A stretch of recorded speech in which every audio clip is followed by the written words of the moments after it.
9. No idea. Every water we feel very clean, pure, drink. In Tibet, when we travel, months. So whenever we come across one river or stream, we enjoy. Only after I came outside Tibet, India, and when first time I heard this water you cannot drink, I feel a little surprised. That's polluted. In Tibet, no such sort of thing. So through awareness, now I really feel, the concern about environment is the question of our survival, not me, not few hundred people, but nearly 7 billion human beings' survival. So it is quite serious. Yes. Yeah. So through awareness, not through meditation, but through awareness from help of those scientists. So that's why I describe these as guru. Here is the deal. I'm looking for 25 finance and stock market coaches who wants to scale past 1 crore this very year using the power of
fit. Lack of holistic and too much greed. Not thinking the concern of the well-being of the society. Yes, absolutely. I want to follow up a little bit on what Matthew said about vision. That is, it depends in part on what vision we have for our economics. We don't have to have the same kind of economics. People mention economics and they think there's only one kind. Economics that we have, market capitalism, is a model. It's one interpretation. But if we had an ecological economics, which puts more emphasis on just distribution and sustainability, rather than on a single individual, as in market capitalism, that can get all that they can hoard. I mean, now it's built upon the individuals who have the most power to get the most resources. But what if we had a different vision of economics in which we start not with the individual hoarder, the insatiable individual from Adam Smith, but we start with the other two factors, just distribution, so that all the different interests get enough basic food. All the life forms that are part of the system get the basic essentials. And we look at the sustainability of the whole, and those become our economic goals. Then instead of working within, what we're doing now is figuring out the footprint within one system of economics. But I think the Wall Street protests, which many of us have been talking about, are questioning something deeper and more basic, and that is there's something wrong with the system. I think ultimately, as you mentioned, the motivation or sense of sort of, because of the responsibility, sense of concern of others' well-being, that's the key thing. Yeah. Otherwise, you see, no matter what sort of good system will not be good. Your Holiness, I agree with what you're saying. I remember yesterday you talked about Bhutan and Estonia as being different visions of how we might live. It isn't that one system that can solve the problem. It's that if we live within a vision that is a lie, that is different than the way, I mean, what we have learning from the sciences is that everything is interdependent and interrelated. Yes. But that's not the way market capitalism works. It works by the individual going by themselves alone and not worrying Yes. about solidarity with the others. So if we have a different, let's call it a vision instead of a system, we have a different vision like Bhutan, then we have the possibility of individuals deepening their awareness and rising to the challenge and being dedicated the way that you have talked about, so that they're not, it's helpful, the whole vision helps them be better, right? Whereas market capitalism makes people worse. They become more and more jealous and selfish. You have to take care of the rest of the, because of the, your community. So awareness through information, through education, I think led by not a politician, not a leader, but I feel, again, the scientist, a real guru. These problems are not just one individual's problem. No, one nation's problem. This is whole global levels of problem. So it is very serious. So in order to survive and survive happily, we have to carry some sort of sense of responsibility and make effort. There is possibility. Watching the 20th century, much change, not by force, but by awareness. So within the 21st century, I think due to these Guruji's sort of clear sort of prediction, right? Prediction was what way? Predictions. Predictions, I think really makes differences.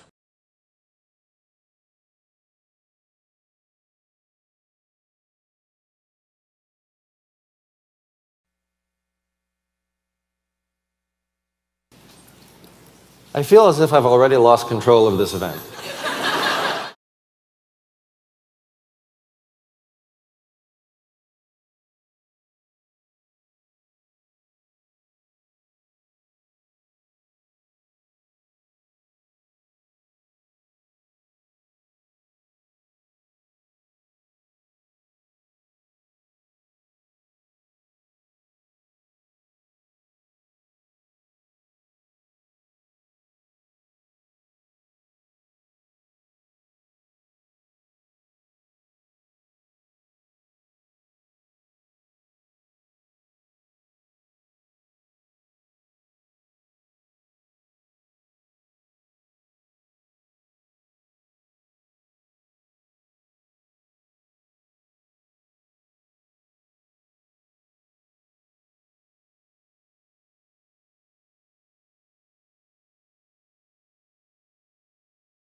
Check.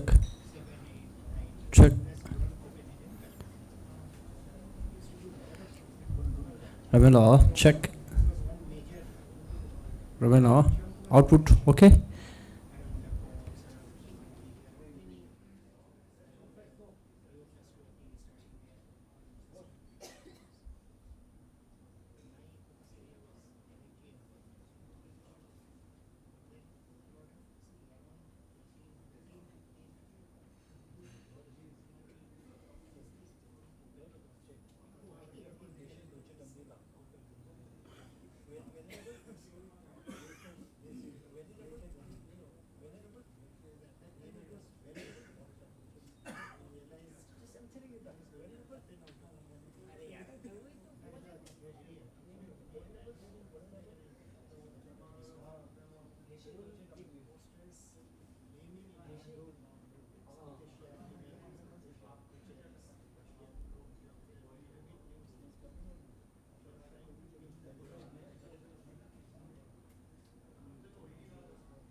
This blue planet is only our home. Next 1 decade or 2 decades, I will go.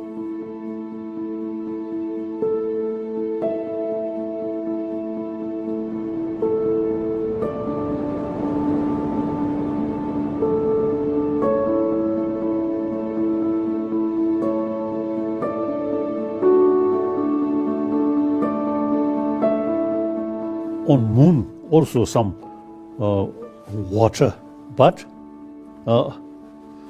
you see, we try to settle there, impossible. Mars, these stars remain in the sky, in blue sky. It's nice. If we go there, impossible.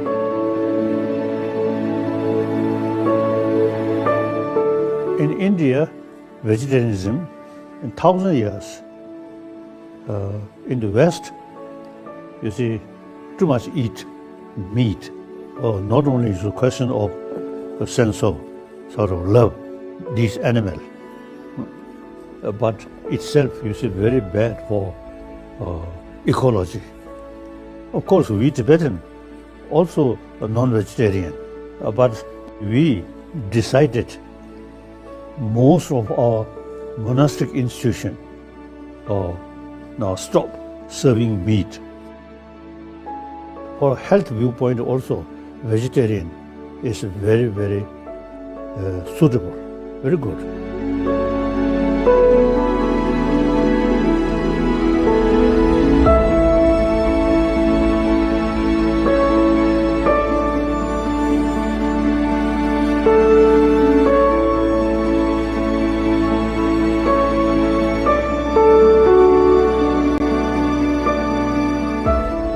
Coming generation, they should think the present planet, blue planet, is only our home.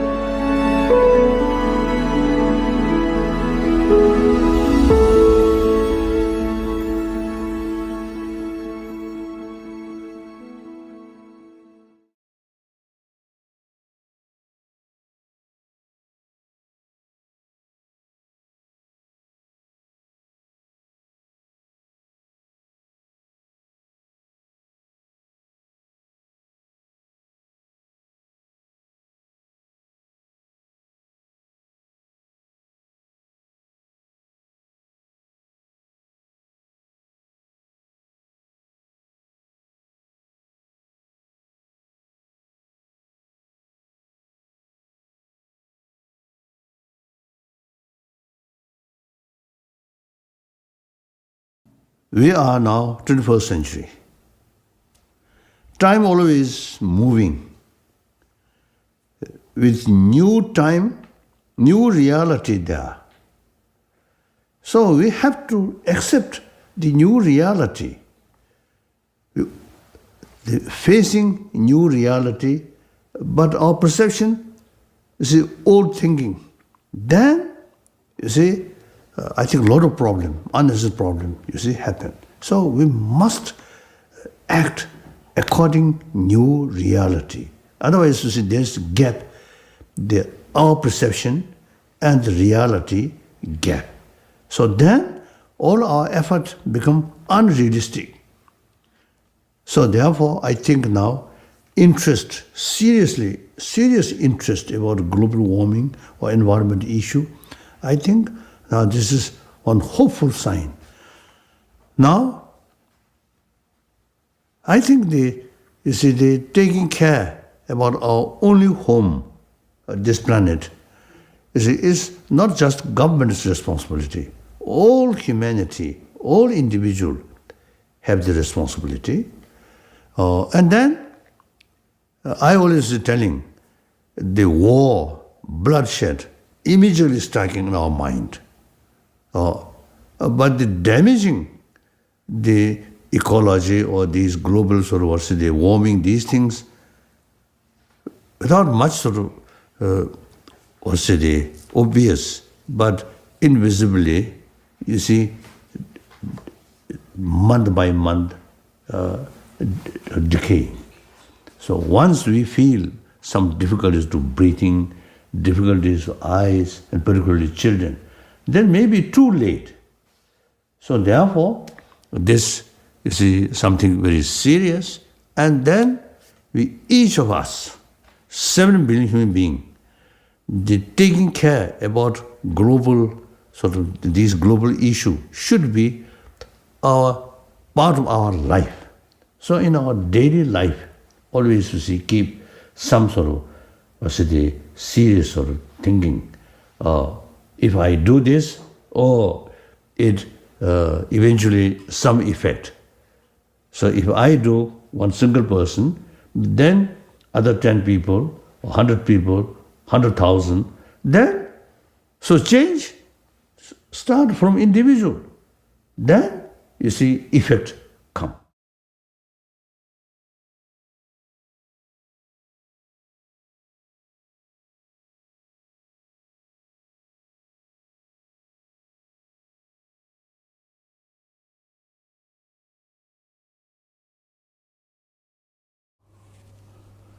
The generation, present generation, because of our past experience, now you see the sense of common interest rather than my country or like that. So therefore, like the G7, this organization, I think very, very encouraging. Now, I always say, expressing, we should think entire 7 billion human being, one human community. So future, we have to think the 7 billion human being, rather than my nation, my religious group, like that. So I think if you look past history, there's too much emphasis individual nation, individual religion, and including color. So it creates a lot of problem. Basically,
we are celebrating the 90th birth anniversary of His Holiness the Great 14th Dalai Lama, which is the year of compassion.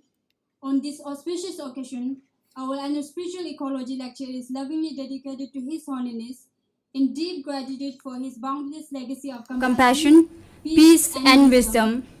In alignment with His Holiness's third commitment to protect the environment and promote ecological responsibilities, these lectures serves as a humble offering of appreciation and respect.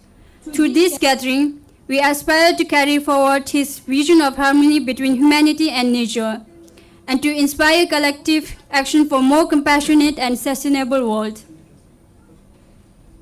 The theme for this lecture is Climate and Ecological Justice. where we are deeply honored to welcome our Chairperson, Dr. Dipankar Ghosh, Senior Director, Biodiversity Conservation, WWF India Secretary in New Delhi. And our guest speaker for today's lecture, Mr. Soumya Dutta, Trustee of Mausam, Movement for Advancing Understanding of Sustainability and Mutuality, and former advisory board member of the United Nations Climate Technology Center and Network.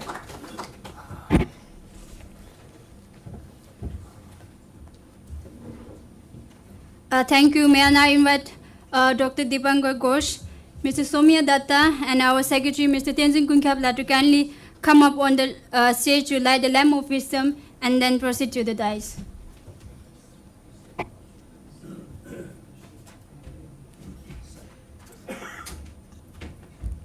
Ladies and gentlemen, may I have a big round of applause to our Chairperson and guest speaker.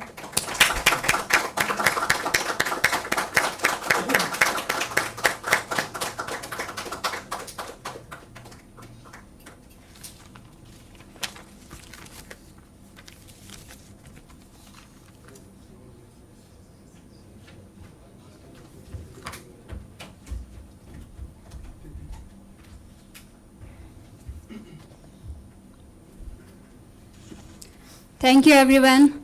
May I now request our Secretary, Tenzin Kunkapla, to kindly do the honor of presenting the souvenirs to the Chairperson and our esteemed guest speaker.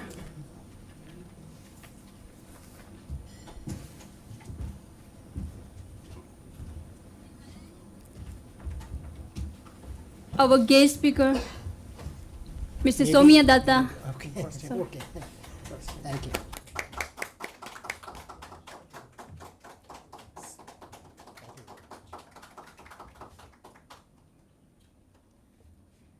And our Chairperson for today's session, Dr. Dipankar Ghosh.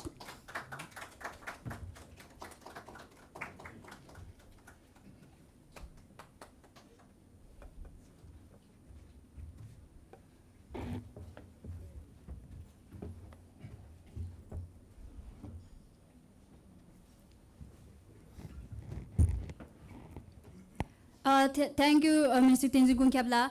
Let me now briefly introduce you to Tibet House. Tibet House, New Delhi, was established in 1965 by His Holiness the 14th Dalai Lama. Tibet House was founded to preserve Tibet's rich cultural heritage, especially during a time of great challenge, and to serve as a center for Tibetan culture and Buddhist studies. Guided by His Holiness's vision of promoting universal harmony and compassion, Tibet House fosters meaningful dialogues between different culture and spiritual traditions. It serves as a hub connecting Buddhist masters, scholars, students, and the general public through a wide range of programs and events. Over the past 5 decades, Tibet House has become a vital institution for the study and dissemination of Tibetan culture and Nalinda Buddhist philosophy. Houses in a 5-story building, it features as a museum of Tibetan art and artifacts. A library of nearly 5,000 volumes, a publication unit, a gallery, a conference hall, and a bookshop. Tibet House also publishes numerous statues annually and organizes regular lectures, seminars, film screening, and exhibition. Its academic offerings span Nalinda Buddhist philosophy and interdisciplinary conference on topics such as neuroscience, quantum physics, spiritual ecology, and universal ethics, highlighting its growing relevance in contemporary society. Tibet House also offers 4 structured courses in Buddhist philosophy and psychology: Nalinda Master Course, Nalinda Diploma Course, Nalinda Certificate Course, and Nalinda Introductory Course. At present, there are more than 8,800 students from 99 countries enrolled in course, out of which we have 3,114 Russian-speaking participants. Along with this, we also offer Tibetan language course. I am pleased to inform you that the current 29th batch will conclude in 13 September 2025, and the registration for the 30th batch will open in mid-October 2025. In addition, Nalinda Dharma studies are held twice a week for Tibetan students, both lay and monastic. These sessions are led by Venerable Geshe Dorji Damdula, Director of Tibet House, New Delhi, and are designed to provide a systematic introduction to the core principle of Buddhist philosophy. At present, ongoing teaching, including Introduction to the Buddhism, is held every Wednesday from 6 p.m. to 8 p.m. Indian Standard Time, and Uma Jukpa, Entering the Middle Way, is held every Saturday from 6 p.m. to 8 p.m. Indian Standard Time. Now, let me share a wonderful experience of audience and blessings of His Holiness the Dalai Lama.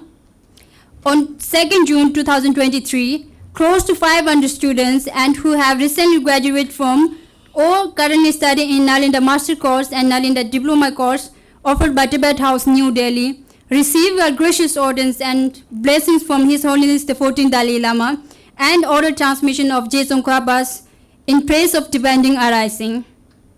Now coming back to main event today, Tibet House is absolutely delighted to welcome you all once again to our annual Spiritual Ecology lecture on ecology and climate and ecological justice in relevance to commemorate this auspicious celebration of 90th birth anniversary of His Holiness the Dalai Lama. Now please allow me to introduce the chairperson of today's lecture, Dr. Deepankar Ghosh. Dr. Deepankar Ghosh is a conservation manager currently leading biodiversity conservation portfolios at WWF India. He holds a PhD degree in zoology from the University of Calcutta and conducting pioneering research on the ecology of tiger bands in northeastern India over 25 years ago. He is a naturalist who, whenever possible, has out into the world with his binoculars. He lives in the national capital regions with his wife and son. On this note, I would like to invite our Secretary, Mr. Tenzin Kunkhabla, to kindly address the audience and offer his words of welcome.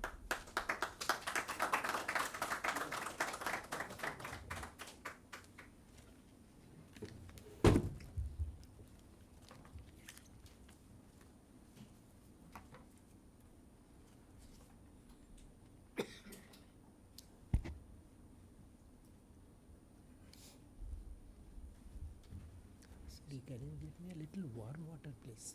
Oh, sure. Thank you.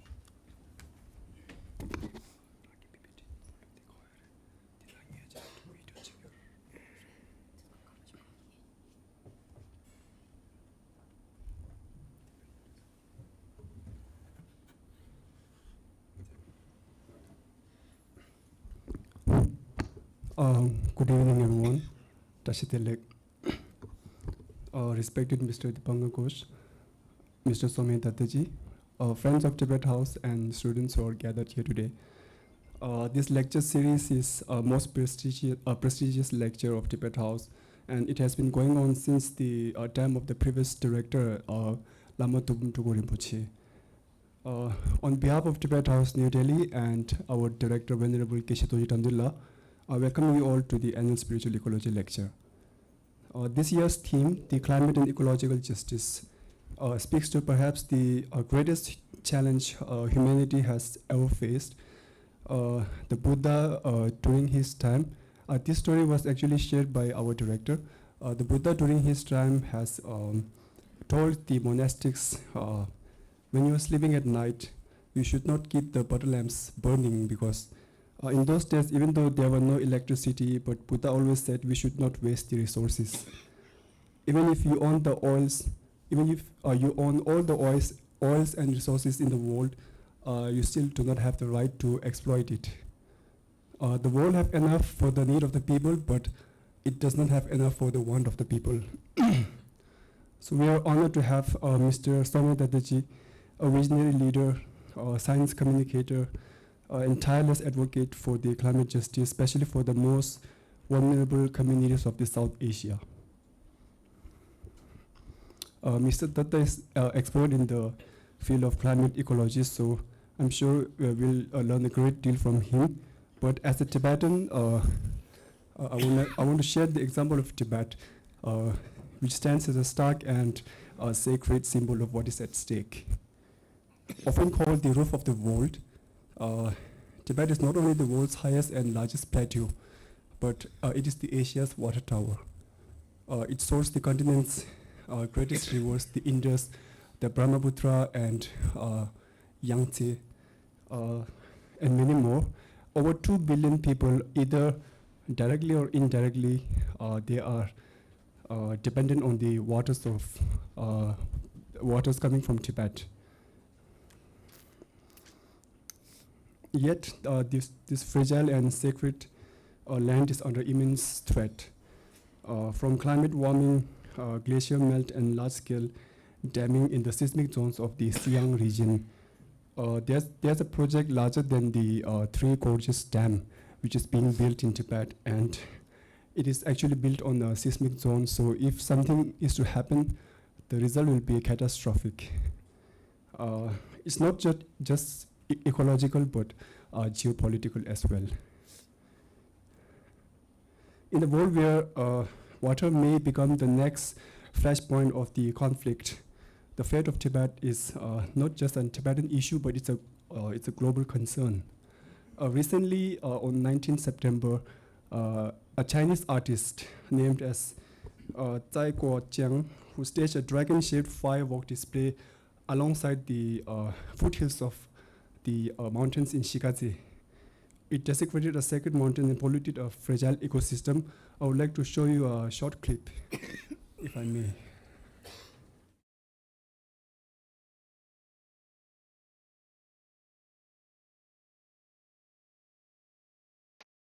大家眼睛。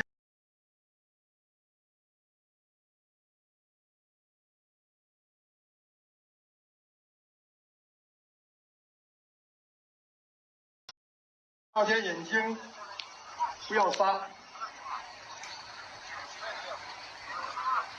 5、4、3、2、1，点火！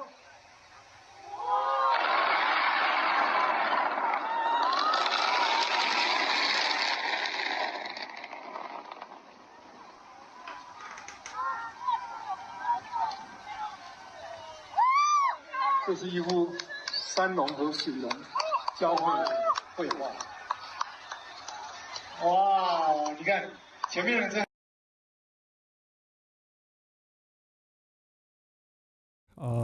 It was a cultural and ecological violence. Of course, Tibetans had no say in this marketing stunt, but this would not have been possible without the approval of the CCP. Sorry, I don't want to politicize this lecture, but when it comes to ecological justice, you just cannot avoid the injustice happening in the neighboring country. But we have to remember the wisdom of His Holiness the Dalai Lama, that our external environment reflects our inner state.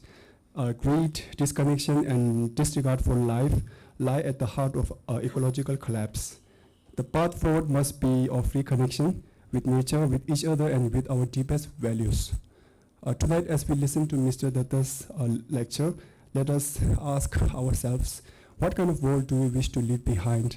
What does a truly good life looks like? And not just for ourselves, but for the future generations and for all species that share this earth. With humility, I welcome you all once again, and I hope you will learn from this important gathering. Thank you.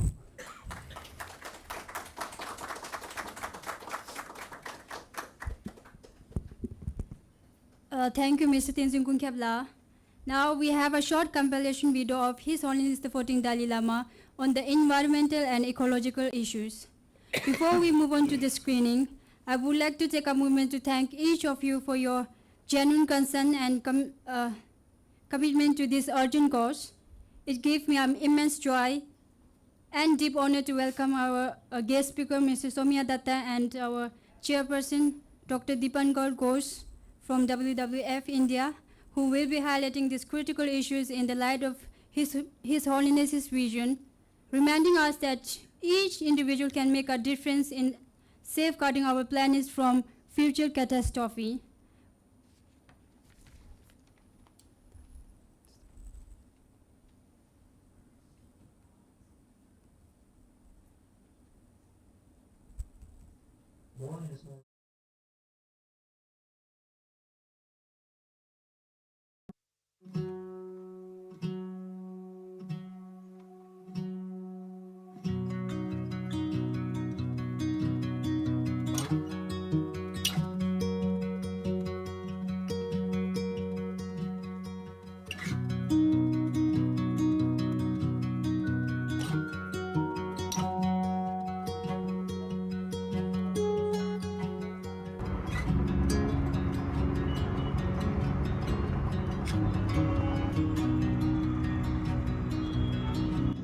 say welcome to Tibet House, the cultural center of His Holiness.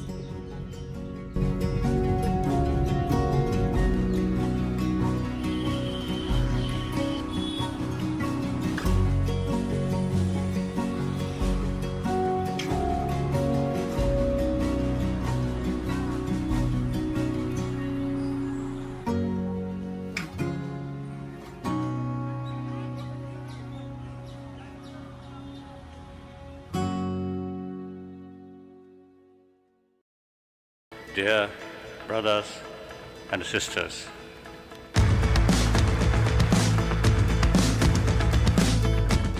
as we celebrate the 90th birth anniversary of His Holiness the 14th Dalai Lama, it reflects on an extraordinary life marked by humility, strength, and unwavering dedication to humanity. Born in a small town in eastern Tibet, he rose from humble beginnings to sit on the highest spiritual throne, entrusted with the immense responsibility of leading a nation at just 16. By the age of 24, he has lost his homeland and embarked on a perilous journey into exile, an epic story that transcends even our wildest imagination. Though the road to freedom was filled with trials and heartbreaks, His Holiness led the Tibetan people with remarkable grit, resilience, and hope. Wherever his path has taken him, and whomever he has encountered, he has become a voice for the voiceless. His Holiness the Dalai Lama has long been a global advocate for environmental responsibility. Rooted in his deep respect for all forms of life, he views ecological preservation not just as a scientific or political issue, but as a moral responsibility.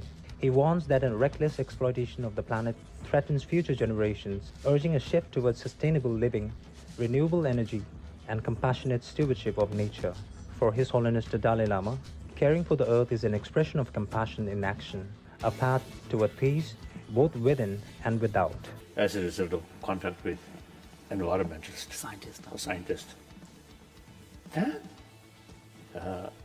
I really see develop some kind of special interest, and also this is not just this academic sort of feeling. This is question of our life, our survival, not only individual but entire planet. If something really goes wrong, then the entire humanity and billions of other species of mammals, it affects. So this is something very, very serious, very serious. A true scientist at heart, he champions critical thinking, experimentation, and inquire, urging us not to accept beliefs blindly but to seek truth through understanding. In previous century, I think very few people who really showing concern about ecology out of their awareness. Gradually, because of scientists now telling the seriousness about that. Myself, when I come from Tibet, 1959, no idea. Every water we feel very clean, pure, drink. In Tibet, when we traveled months. So whenever we come across one river or stream, we enjoy. Only after I came outside Tibet, India, and when first time I heard this water you cannot drink, I feel a little surprised. That's polluted. In Tibet, no such sort of thing. So through awareness, now I really feel, the concern about environment is the question of our survival. Not me, not few hundred people, but nearly 7 billion human beings' survival. And then on top of that, now today, the global warming also now become very serious matter. Some my friend, the global warming, few decades, it become more serious. So therefore, now the people, the G7, you see people is showing interest about the global warming. It is very, very important. Then I always was telling the Tibet, people usually call roof of the world. So water resources, China, Yangtze River, and then India, Brahmaputra, and so on, and then Pakistan, So almost whole sort of Asia, this part of Asia, the water resources come from Tibet. So now Tibetan people also now notice less and less snow. And Dharamsala also, we notice, you see, the amount of also snowfall less and less. So now global warming is really very, very serious. So now is not just idea, but practical level. We are really now facing a lot of problem, global warming. I think global warming, due to global warming, there's too much rain, some area, there's some area dry. So these, you see, people suffer, particularly like in Africa and some area in India and China also, some cases, too much rain. In Africa, some area, too much rain, some area dry. So these, I think, due to global warming, now things are, as a result, rich people in big hotel, not much serious sort of feeling. But poor people, they really used to face a serious problem. So therefore, now we should pay more attention about global warming. We are now 21st century. Time always moving. With new time, new reality there. So we have to accept the new reality, facing new reality, but our perception is the old thinking. Then, you see, I think a lot of problem, unnecessary problem, you see, happen. So we must act according new reality. Otherwise, you see, there's a gap, our perception and the reality gap. So then all our efforts become unrealistic. So therefore, I think now serious interest about global warming or environment issue, I think now this is one hopeful sign. Now, I think the taking care about our only home, this planet, is not just government's responsibility. All humanity, all individuals have the responsibility. And then, I always telling, the war, bloodshed, immediately striking in our mind. But the damaging the ecology or these global sort of, the warming, these things, without much sort of, obvious, but invisibly, you see, month by month, decay. So once we feel some difficulties to breathing, difficulties to eyes, and particularly children, then maybe too late. So therefore, this, you see, something very serious, and then each of us, 7 billion human beings, taking care about global, these global issues should be part of our life. So in our daily life, always, you see, keep some sort of, serious sort of thinking. If I do this, it eventually some effect. So if I do one single person, then other 10 people, 100 people, 100,000, then, so change start from individual. Then, you see, effect come.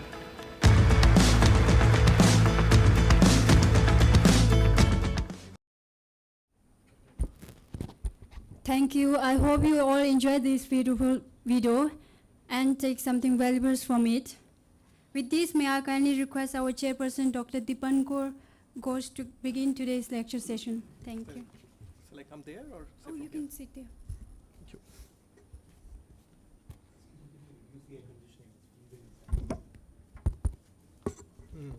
Am I audible? It's a little cool. Namaskar and good evening to everyone. It's a privilege to speak today on the occasion of His Holiness's 90th birthday celebrations. My sincere thanks to Mr. Kunga Chodenla and Mr. Tenjing Kungkyapla. Ladies and gentlemen, today morning I was checking what is the air quality index. It was 82. Believe you me, my office is next door. I work for Worldwide Fund for Nature India, which is right here. Around this time last year, the AQI was slightly higher because just opposite our office there is Mausam Bhavan and you see the regular AQI. But what we are dreading, that in the next couple of months, we will all probably be using either air filters, purifiers, masks. So I got really intrigued when I got the invite. This is about spiritual ecology. I looked at spiritualism. I read up on, of course I'm an ecologist. But when you mix both, what happens? But if we don't mix both, what happens? I guess we have been seeing it. Few days back in Calcutta, I saw the floods of 1978. And I was talking to my cousins and friends, and they said, some people who are in their 70s and 80s, they said, we have never seen this. Our ground floor of our house is completely flooded. Well, he at least had a shelter on his head. But what happened to those people who lived on the footpaths, whose shops, they were storing food items for Durga Puja?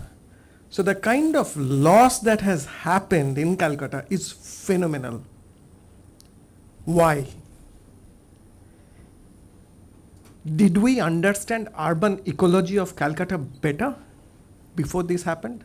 What happened to all the wetlands? The wetlands are drying up. East Calcutta wetlands, and I'm sure Mr. Dutta is also from Calcutta. 30 years back, where those East Calcutta wetlands were, they were the flood sponges. They were the ecosystems, part of the ecosystem in Calcutta, the urban ecosystem in Calcutta, which would absorb extra water. Those are disappearing. And we are transforming them, or rather pushing people to transform those ecosystems for our own needs, whether it's prawns or fish. I would not use a plastic bottle, please. Thank you. No worries. So, what does spiritualism tell us?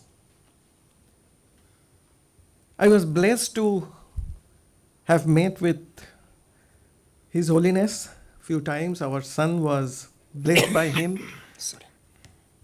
He was blessed by His Holiness when he was like 3 months old. It was quite a proud moment for us. When our son was born, he contracted some viral disease. He was very critical. We tried to give him, as parents, best treatment in Delhi. But then he started recovering, and I think when we met His Holiness and he named our son, Ishan Tenzing Thekcho, I think the emotion that flowed, the positivity that flowed, that my wife said, look, I get some kind of vibe. It was nothing to do with religion. It was nothing to do with what happened to our son. But I think it was deep spiritual connect. We were thinking about not just the little tiny baby in our arms, but we were thinking about everything around us, because His Holiness actually talked about it. Because it was an audience when we were here, it was in Delhi. And what he was talking about, even in this video, was you know your surroundings, and that's the deep thinking. It's not like a very casual kind of just glance upon, but we know what is the challenge and how can we help. And I guess that's where the whole compassion comes out. We see so many cases of road rage in Delhi. I get into road rage. I drive in the middle of the road. I live in Vaishali in Ghaziabad, and suddenly somebody would honk and on the left and try, and I get angry and I get frustrated. But then I say, well, maybe he has more emergency than me. Maybe, okay, fine, forget it. So, do we know our surroundings well in Delhi? I go back to the AQI thought. When the government banned diesel cars and the odd and even system was happening, the idea was to reduce the number of vehicles on the road. The idea was to reduce emission. What were we doing? Who has odd number vehicle? Do I have? So we are trying to see that what is convenient to us without thinking about the surroundings. And that's where I see a connection between spiritualism and ecology. I was also fortunate to visit Tibet and visit the Potala palace. But I see a lot of similarity with our regions in Ladakh, in Kargil, and in a very less talked about place, Arunachal Pradesh, where fortunately I worked for my PhD, and WWF has a couple of projects with local people and the government there. We need to learn sustainability from the people who are in the hills. The air is so thin. We are talking about a bad air quality index, but when the oxygen level is so low, what happens? I guess we won't be able to survive with the kind of hemoglobin that we are used to have in Calcutta or Delhi. Mr. Dutta, I heard, was in Leh few days back and came back. I think the whole sustainability, the whole idea of spiritual ecology starts from when we start thinking about our surroundings, when we start thinking less about what we need, but what we need to do, what is our duty, what is our discipline, and how can we change our surroundings to be positive so that others can also lead a better life. I'm not getting into economics. I'm not getting into the GDP. I'm not getting into whether we need to be a $5 trillion economy or $10 trillion economy. I'm just saying if we can be ecologically sensitive while we are spiritual. And to be ecologically sensitive, I'll just give you a small example. There was a road which was going to be expanded around the Indo-Nepal border, and it was passing through a protected area. We were talking to the engineers, we were talking to the forest department, and the chief engineer said, no, the road alignment has to go through the forest because that cuts the cost, that cuts the distance by a few kilometers. And we were saying, please don't do that because it will not only destroy a few trees, it will disturb this area. So he said, okay, fine, let's go and see that area. Why are you talking about this particular forest in Katania Ghat? We took him to this area, a very senior engineer, roads and bridge engineer from Uttar Pradesh. And once we were there, we were very close to one of the forest chowkis, one of those forest camps. And he got off the vehicle. There were about 8-10 of us, forest department officers. And we saw pug marks of tigers. It was a female, it was tigress. And there were some tiny pug marks. So he said, oh, what are those big ones? These are tigress. Oh, okay, wonderful. What are the small ones? Are they leopards? And one of the guards, a lady was there, she said, no, sir, it's a mother with cubs. Science and engineering was forgotten then. He said, यहाँ पे road नहीं बनाएंगे, पाप लगेगा. Don't construct the road here.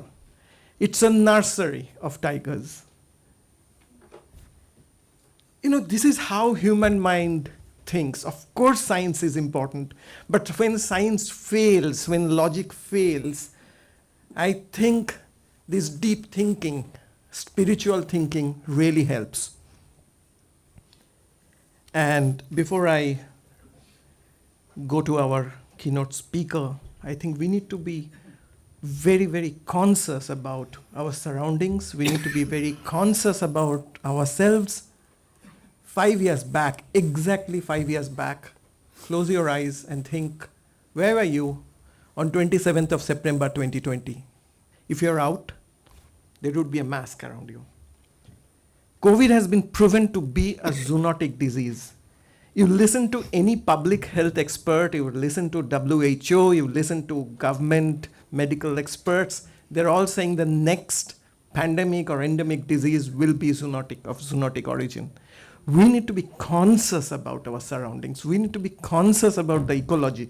Whether it's an urban ecology, and ecology does not mean that one has to go to deep inside forest in Corbett or Sundarbans. It's urban ecology. As soon as we can, or as long as we can be conscious about our ecology, the area where we live and our surroundings, and be spiritual about it, be disciplined about maintaining the natural ecosystems, I guess we will succeed as being good human beings, blessed human beings. Thank you so much.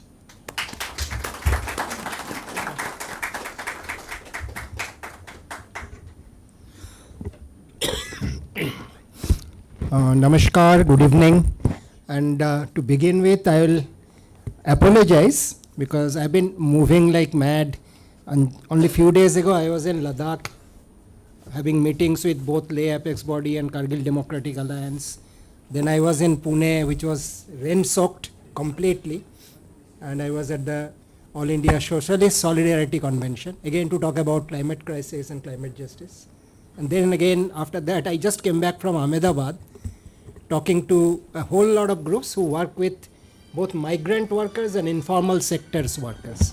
So moving from cold Ladakh to rainy Pune and then muggy Ahmedabad, I've got a little bit of throat problem. So occasionally I'll be maybe coughing, and I apologize for that.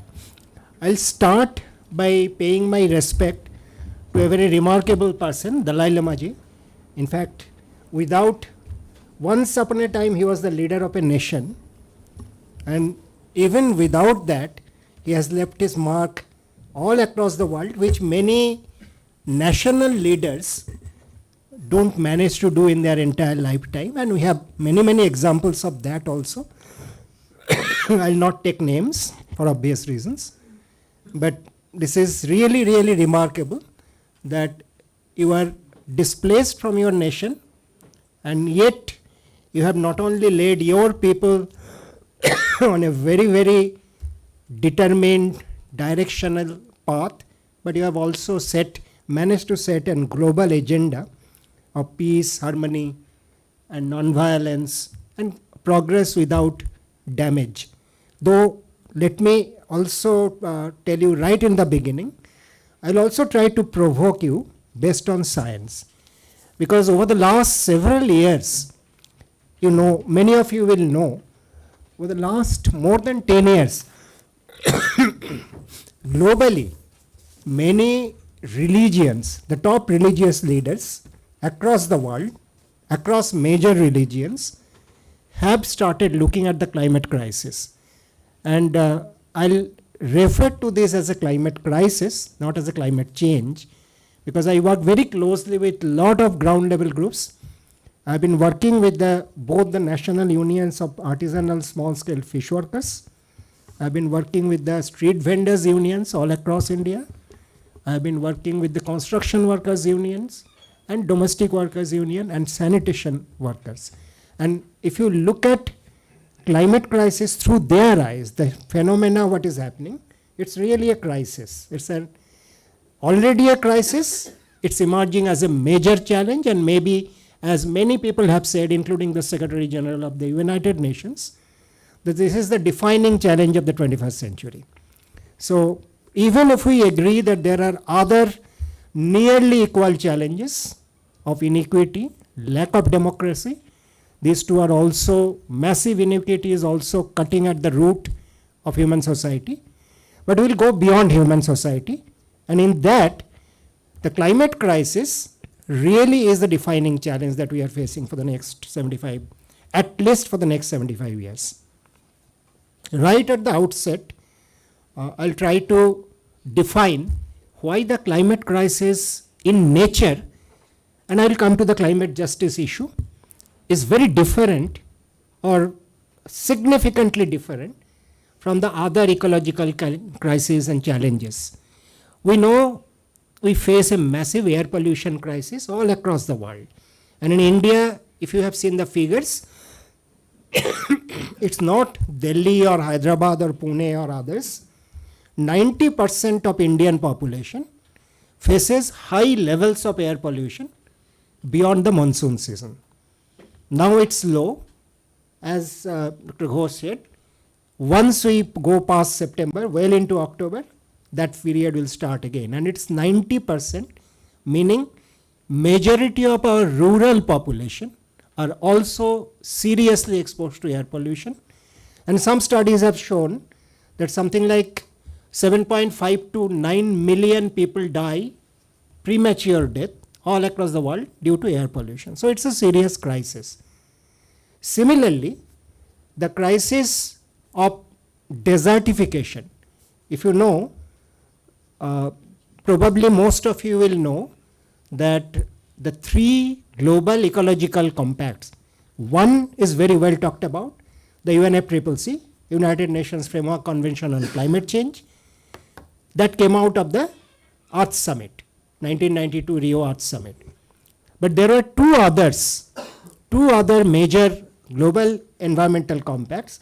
One, I think Dr. Ghosh works very closely with that, is the CBD, United Nations Convention on Biological Diversity. And that's also talked about, particularly over the last 10 years, with the species extinction and reduction of abundance of species, both becoming serious.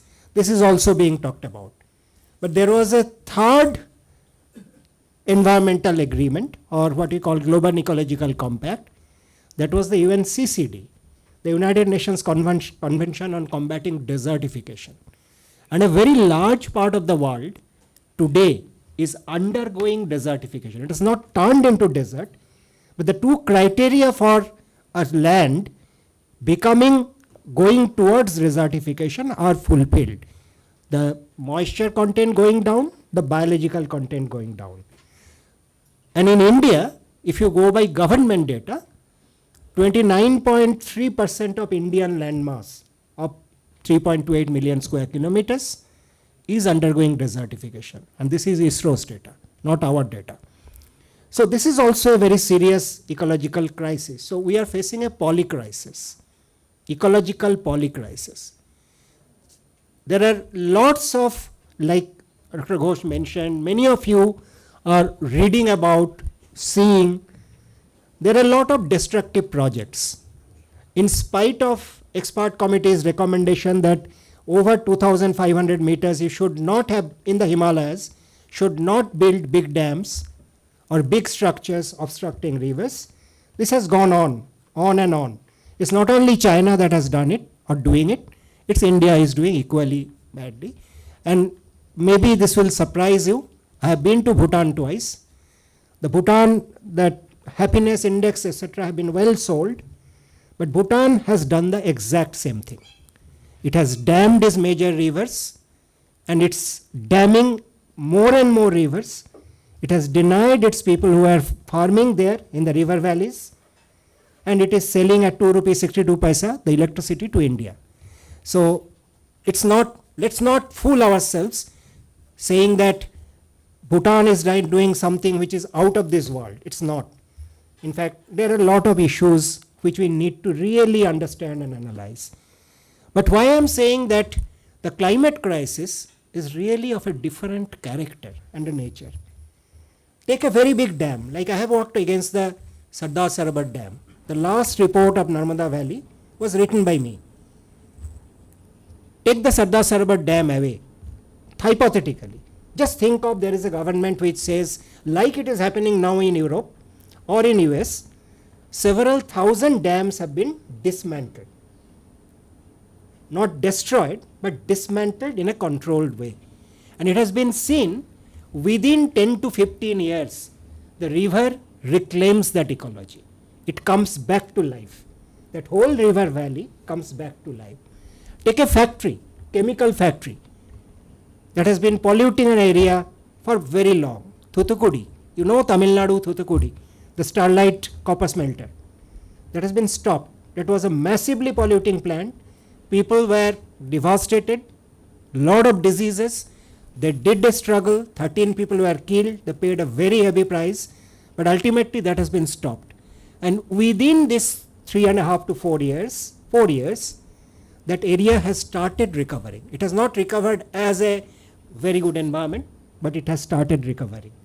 So if you take any example like this, a big project, destructive project, air pollution, what was there in Beijing? Before the Beijing Olympic, Beijing and most other Chinese cities were extremely polluted. Once they took a decision to clean it up for the Olympics, but beyond, they did it. And today, I had been to Beijing earlier. Today, you cannot recognize that Beijing with that air quality today. Last year, some of our friends went there and they were saying it's like a small town in the Himalayas. Little bit pollution, but it's very clean air, very good public transport. That I know, I have also visited. But for the climate crisis, it's a very different thing. All the models, all the simulation, all the science that we know, and we use an ensemble of models, not one model that we know, are showing very clearly for the next 70, 80 years, there is no respite. It will keep on increasing because the Earth system, and as you might know, there are 9 Earth systems that has been identified on the world. And all of these 9 Earth systems are interconnected. And all of these what we call complex adaptive systems. These are very complex systems in the sense that interrelationships are non-linear. Their changes are not linear. The equations are non-linear equations. I'll not go into that science. And many of the systems, if they are destabilized, then they try to destabilize other connected systems. And you also might know that over the last, how many years? 2009 was the first planetary boundary study. So it's a very famous study. In 2009, out of the 9 systems, not even one was breached. All were within the safe operating limit. What scientists have determined to be safe operating limit. And what is this?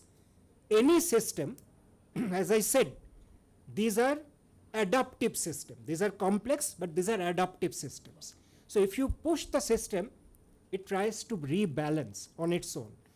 That means in general term we call it has got an inertia.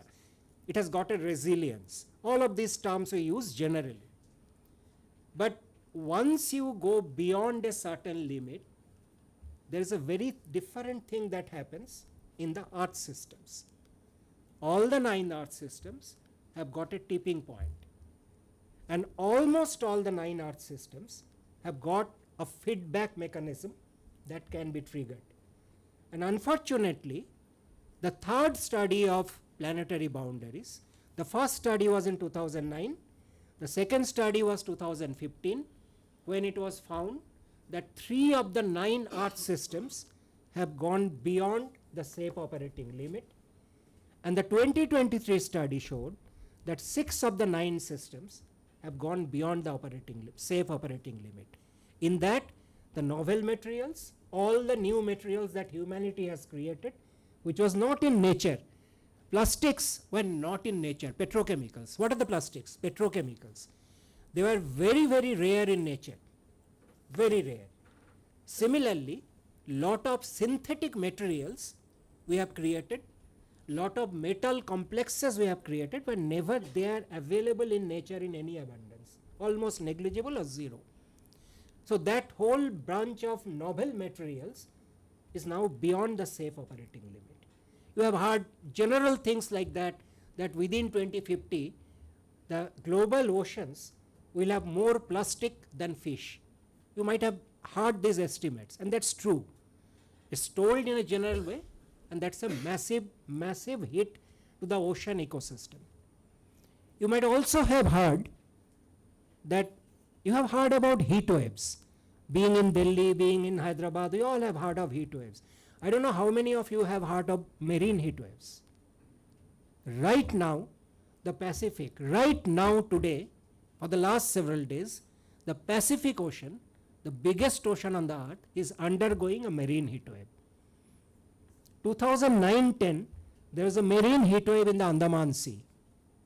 And I was sort of trying to mobilize my friends, let's go and do some underwater study in the Andaman Sea.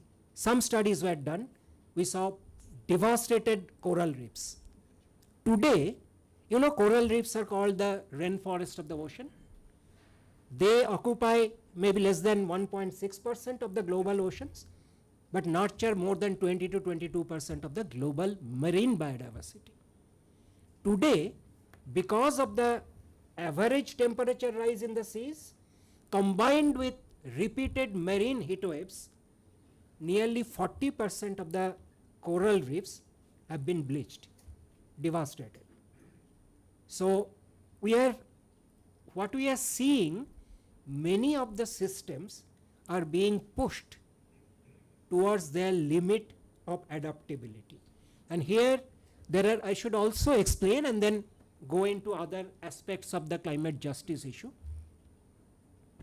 What we are seeing today is that, let me explain this, because the concept of tipping point and feedback mechanism might not be very clear to everyone, and this is something very important, why the climate crisis is by character very different from many other or most other ecological challenges.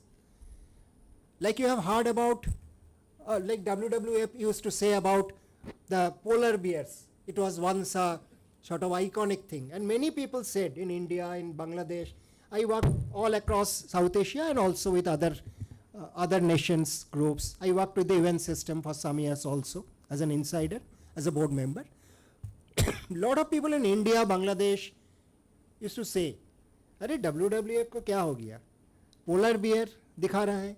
Why are you showing us polar bear? We have so many other things. It's true. For me, how does polar bears matter? But unfortunately, as I said, the earth systems are connected. Why we are concerned about the polar regions, the Arctic and the Antarctic? The biggest heat transporter in the earth is the AMOC, Atlantic Meridional Overturning Circulation. In plain English, the ocean currents.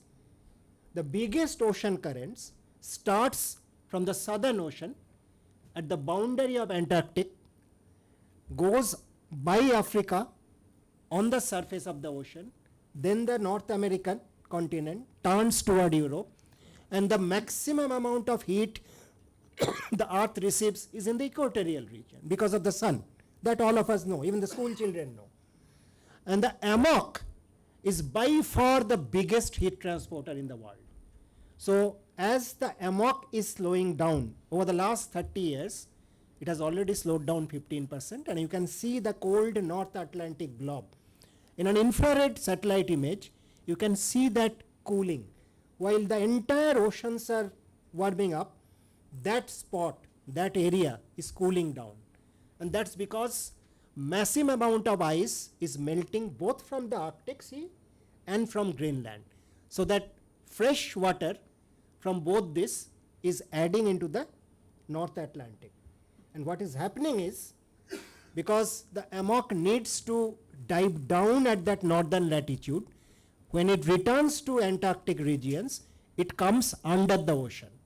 It carries the heat on the top, brings the cold water in deep ocean, 2 to 3 kilometers down. But if you add a lot of fresh water to that, and that fresh water is coming from both Greenland and Arctic sea ice, and that is causing this polar bear and others, and even the Inuits, everybody is now troubled because their ice cover is going. The Atlantic Meridional Overturning Circulation has slowed down. As a result, as I said, how does it matter to me? If it slows down, which has 15% has already happened, then the heat that used to go to the north stays in the equatorial region. And that's what adds a lot of heat into an already warm area where we live. So right in the poles and in the equator, it's all connected. And all the earth systems are similarly connected. And this, I'll not go into explaining all the 9 systems, earth systems, but what is this feedback mechanism and tipping point? Like if you start, it's already happening, the Antarctic is melting at 4 to 5 times, some estimates show 6 times that it was melting 30 years ago. 4 to 6 times, take an average of 5. And if that continues, more and more seawater get exposed. It's not any longer covered with ice, which is called, maybe in a few years we'll have that infamous dreaded blue ocean event, what every Antarctic scientist is really scared of. So more and more ice is disappearing, more and more black ocean is exposed. Ice, fresh ice, has an albedo of anything between 0.8 to 0.9. That means 80% to 90% of the solar radiation, it reflects back to space. Oceans, water, have an albedo of 0.6 to 0.8, 0.06 to 0.08. That means only 6 to 8% of the radiation, it reflects back. Rest is absorbed. So little bit of ice melts, more heat builds up, further more ice melts, further more ice, for more heat builds up. So this is called a amplifying feedback effect. The effect increases the cause then increases the effect, then that increased effect increases the effect, cause. So this goes on, which in general terms called a vicious cycle. But in science, it's called an amplifying feedback effect. And we are pushing this, like if you push this glass to this, it comes back. But if you push this beyond this, then it falls. So most of the earth systems have been shown to have a tipping point. And that tipping point, as I said, some of these we are coming extremely close. And earth system scientists do a very clear prediction, very scientific prediction, but it's very clear we won't know when we have crossed the tipping point till we have crossed the tipping point. So it's too late. We'll know when we have crossed the tipping point, and there are already indications, particularly in the Arctic Sea, in the Laptep Sea area, where massive amount of methane is being already released. You know, the permafrost, both on land and in under Arctic Sea, several areas of Arctic Sea, particularly the Laptep Sea area, north of Russia, Russian coast, they have lot of biological matter frozen in the ground. In the frozen ground, they are held like that. It's called permafrost.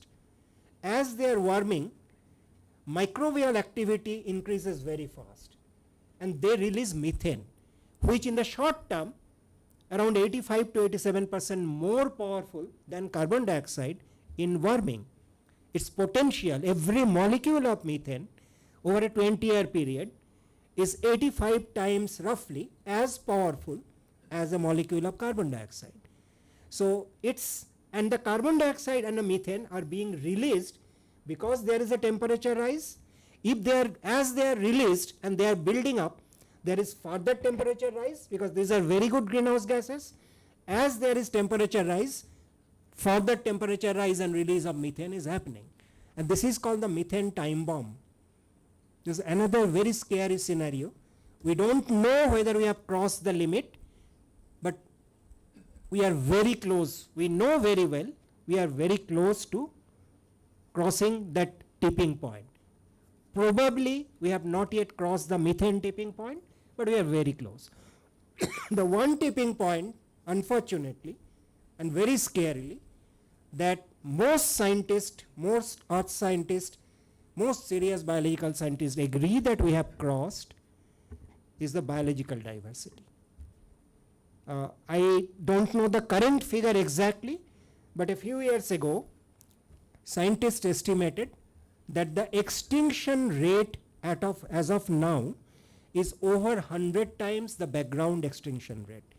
You know, all throughout history, throughout geological history, throughout history of life over the last 3.4 billion years, there are species created and there are many species which went extinct.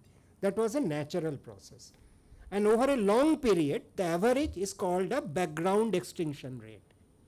Today, the background extinction rate has been exceeded by roughly 100 times. And this is not only the number of species. This is the abundance within species is also disappearing very, very fast. If you have seen the IPBA study, which was released in 2018, that's another intergovernmental panel on biological diversity and ecosystem services. 2018, there was a global study, and that showed in the next 4 to 5 decades, roughly 1 million species are facing extinction. And we know roughly around 1.9 million species are documented, but scientists estimate there are around 8 million species on Earth. So roughly 6 million species we don't even know. Who are they? Microbes, insects, what are they? Like a lot of even small frogs and other species are even now being discovered in different places. Under the ocean there might be many, many more species. But the way we are going and the general consensus about the biodiversity extinction, if you read the IPBS report study, you'll see major part of that are insects. कीड़े मकोड़े मरने से क्या फर्क पड़ता है? Unfortunately, insects are the major pollinators of fruits and vegetables. So there is a very, very serious risk of our food system collapsing. And let's be very clear, no civilization can sustain itself. No civilization can be a civilization without enough surplus food. Do you know what civilization collapsed because of climate change? Any idea? There were 2 clear incidents in recent history, means last 5,000 years history. One very close to home, the Harappan civilization. Now there is enough evidence to show that the Harappan civilization started decline because of the global cooling, which was part of the natural cycles. Every 100,000 years, you know, the ice ages come, and it's because of 3 natural cycles called Milankovitch cycles. The Earth's orbit around the sun, the Earth's axial inclination, which is not always 23.5, it varies between 22.5 and 24.5, and the precision of the Earth's axis. Like you have played with that instrument, in Bangla we called lattu. So you do that but you see it never rotates like this, it goes like this. So the Earth rotates exactly like that. The axis does this. So these 3 cycles together, called the Milankovitch cycles, they cause natural climate change in the Earth. And they have a cycle of roughly 100,000 years each. So when the Earth started cooling around 4,200 years ago, we have now very clear record, paleoclimatic records, fossil climate records, that the natural cooling cycle started, the monsoon started shifting eastward, the rainfall in the Indus Valley, Ghaggar-Akra Basin, all of these started going down. The food supply of Harappan civilization, also called the Indus Valley civilization, though it's not correct term, it's not only Indus, there are 4 or 5 river systems around which the Harappan civilization developed, started going down. So the urban civilized population had to abandon the cities, had to move east and south, leaving their well-developed cities. That's why you don't find massive destruction, any signs of war in those cities. You just find signs of abandonment. So we know if the climate changes drastically, civilizations do collapse. We have a second large-scale example of the late Bronze Age collapse, around 1176, 1177 BC. So it's not very far-fetched to imagine that if there is a serious climate change and if there is a serious hit on our food production systems, in spite of our technology now, We have far better technology now. Our civilization will be at very, very great distress.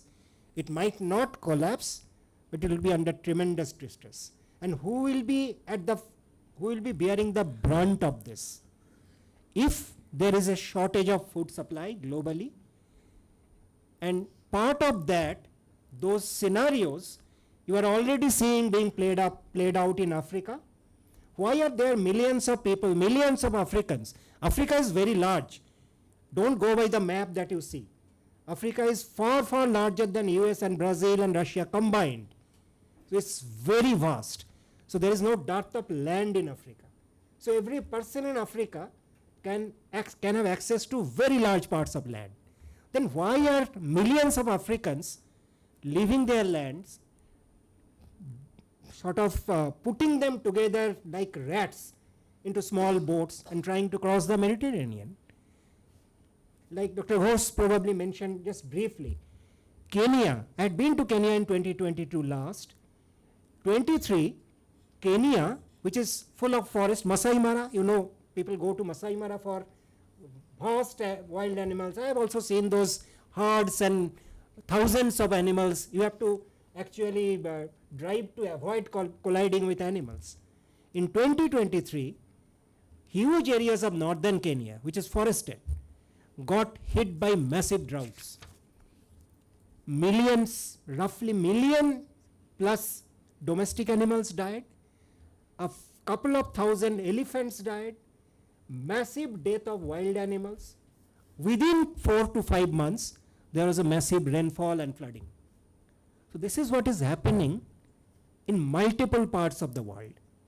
And let me then come back and not to our own lands, and also say that with the climate crisis on our head, it's not too far away, it's knocking at our door. And if you have noticed what is happening in the Himalayan states this year, what happened in 2023, then you will realize that it's not only in Kenya or in Greenland or in some other place or in Africa or in Latin America. It is right at our door. And why I am saying that let me also bring to this 3 critical points. It's not the first time, because as I said, the biodiversity extinction in terms of both the number of species and the abundance of species is extremely critical. Probably that's 100% certainty is there that we have crossed the boundaries and it's not going to come back. So over the next 50-60 years, we'll lose a huge amount of number of species and abundance. And if you are noticing, if you just read news, you will read news from multiple countries of bee colony collapse, insect colony collapsing, insects, huge amount of insects dying out. So these news are appearing from all across the world. You only have to collect this and understand the big picture. So that is one area we are facing, which is very clear that we might have gone already breached through the boundaries and now there is no return. But there are other areas also. Let me come to 3 areas where our concerns are, 3 big areas. Then I will come quickly to why this justice issue is extremely critical. It's because addressing climate change is possible in a very unjust, very unequal, brutal way. It's possible. We know we can tackle the climate change problem without looking at justice. But what the results will be is very different from what you can imagine. But is the climate crisis hitting at only the poor people or the people at the margins? Who are these people? India is surrounded by 3 seas, the Arabian Sea in the west, Bay of Bengal in the east, and Indian Ocean, a little part in the south. You probably know that the Bay of Bengal was traditionally cyclone prone. Bay of Bengal. Last 110 years, 12 years record shows at least 2 major cyclones come every year. The Arabian Sea was not cyclone prone, traditionally, was not cyclone prone. But the result, I'm not talking about what is going to happen. the actual result from 2008 to 2019, the 15-year record shows, which has not happened anywhere in the world, that the number of big cyclones, categorized as cyclone, big tropical storms, have grown 100% in the span of 16 years. And in a major system, 100% growth of cyclones within a span of 16 years is unthinkable. It has never happened in global history, is our known history. And as a result, in India, I don't know whether you know this, there are nearly 3.6 to 4 crore small-scale artisanal fish workers. A large part of them live in the western coast, another part in the eastern coast. As the number of cyclones have increased dramatically, the cyclone warnings have also increased. The IMD, India Meteorological Department, have very good capacity of cyclone tracking, forecasting, warning. Very good capacity. After 1990 Chorasama cyclone, they have developed a very high capacity in that. In other areas, it's not true. They have very poor capacity, but at least in the cyclone forecasting, tracking and warning, they have very high capacity. But the problem is, the coastal artisanal fish workers have roughly 180 to 190 days of working year. And 4 to 5 cyclone warnings are coming every year. The moment a cyclone warning is given, don't go to the sea for 5 days.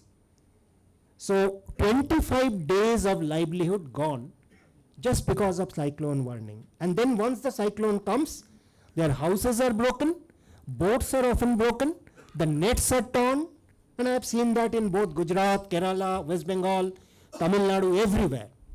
I have been, as I said, I have been working with the small-scale fish workers unions, the national unions, both NFF and NFSF, for several years. So they have not contributed to any significant amount of carbon dioxide emission or destruction, but it is they who are paying the maximum price, not you or me. If the temperature goes up, we have already option of putting on the air conditioner, but they have no such option. You know, Cyclone Oki killed several people and several fish workers in Kerala. I will not go into, there are huge list of cyclones in the last 10-12 years which have killed people. I was taking some workshops in Sundarban's area, Pathar Pratima block, and it was a women's workshop. I was teaching them something, how to build houses which is better suited for high wind prone zones, etc. In a 85% workshop, 85 women, when I asked how many of you had to undergo serious damage in your house in the last 5 years due to cyclone, it was 80%. 80% of those 85 women, their houses have been seriously damaged, either the roof blown out or walls broken or completely inundated in the last 5 years. And these people again, they have contributed nothing to the climate crisis in creating the crisis. So there comes the justice issue. When you talk about the solutions, and I can go on and on about people. I've been working very closely with the street vendors, the National Hawkers Federation. You know, when the Mausam Vibhag, IMD, gives you a reading, okay, today's temperature, maximum temperature is 42 degrees. Which reading they are giving you? Any idea? It's called the 2-meter air temperature. 2 meters above the ground, within a box, dimension box, and that's the temperature reading. And I've seen satellite data. During the same period, the surface temperature is 61 degrees Celsius. So just imagine a few street vendors sitting on that pavement, selling their wares where the ground temperature is 61. Think of the rickshaw pullers. Think of the porters in Ajatpur Mandi who are in that environment. They are carrying a 50 kg bori on their back and working. And this do not even count the humidity, what you call heat index, which is a killer combination. Most of you are in Delhi, I hope. And many of you are in Delhi for many years. Have you seen this kind of completely humid heat 20 years ago? It was not there. I moved to Delhi 32 years ago from Kolkata. Kolkata was a humid heat region. It normally happens in sea climate. Yes, that's what the climate change is doing. This kind of continuous high humidity and high temperature is extremely dangerous. Any medical science person will tell you just temperatures don't kill people easily. You go to Rajasthan, you be in Delhi. I have worked quite a lot in 43, 44 degrees Celsius temperature when it was dry. And I have done some work. Try that with 36 degrees and 80% humidity. You will be dying. And that's medical science, not hypothesis. The combination of high temperature and high humidity, where your body loses the ability to cool itself by sweating. So you get heated even if you take not 1 glass but 10 glass of water, you still don't cool down because the sweating is not happening. Heat index. The heat index is a combination of the temperature and the relative humidity. And the Mausam Vibhag, IMD, do not even communicate the heat index and its risk properly. So our entire infrastructure of weather, climate warning in most places are not geared to people who are suffering the most, who are dying by the thousands. And in our government do not even have a proper record of recording heat deaths, heat related deaths. Because what happens is, you don't die by heat by medical definition. Your heart starts pumping more because the hypothalamus says your body is not cooling down. So pump it more. So the heart pumps more. It says it's still not cool, pump more. And if you have a little bit of heart problem, you are a weak heart like I have. I had to undergo 2 heart surgeries, one triggered by extreme high pollution. Then you might die out of heart failure or kidney failure or organ failure. So the doctor will certify he had a or she had a weak heart, died because of that. So the justice is not delivered. And you know the funny part, or I should not say funny, sad part. Who is the ministry which holds the legislative architecture of dealing with this disaster? What is the legislative architecture? National Disaster Management Act 2005. That's in India the legislative framework which deals with this kind of disaster. And the National Disaster Management Act 2005 do not recognize heat waves as a disaster. Whereas the Ministry of Arts Science, Government of India, I am not talking about IPCC, I am not talking about any other body, in their 2020 study, which is the most recent study, most thoroughly done scientific study over Indian region, this is called the Impact of Climate Assessment of Climate Change over the Indian region. This was released in June 2020 by Mr. Harshavardhan, who was then the Ministry of Arts Science Minister. This says heat waves and extreme rainfall events are the fastest rising climate impacts. This is the Ministry of Arts Science, and the national framework, legislative framework, do not recognize heat waves as a disaster. So you understand how prepared we are, how seriously we are thinking of addressing the climate crisis. Let me come quickly back to some critical justice issues. It's not that India has not done anything as part of its NDC. You know, there is a nationally determined contribution. It submitted an INDC, intended nationally determined contribution, in Paris. We were there and we made a halla bulla. Why this intended? So they afterwards, once it is accepted, it's not intended anymore. It's nationally determined contribution.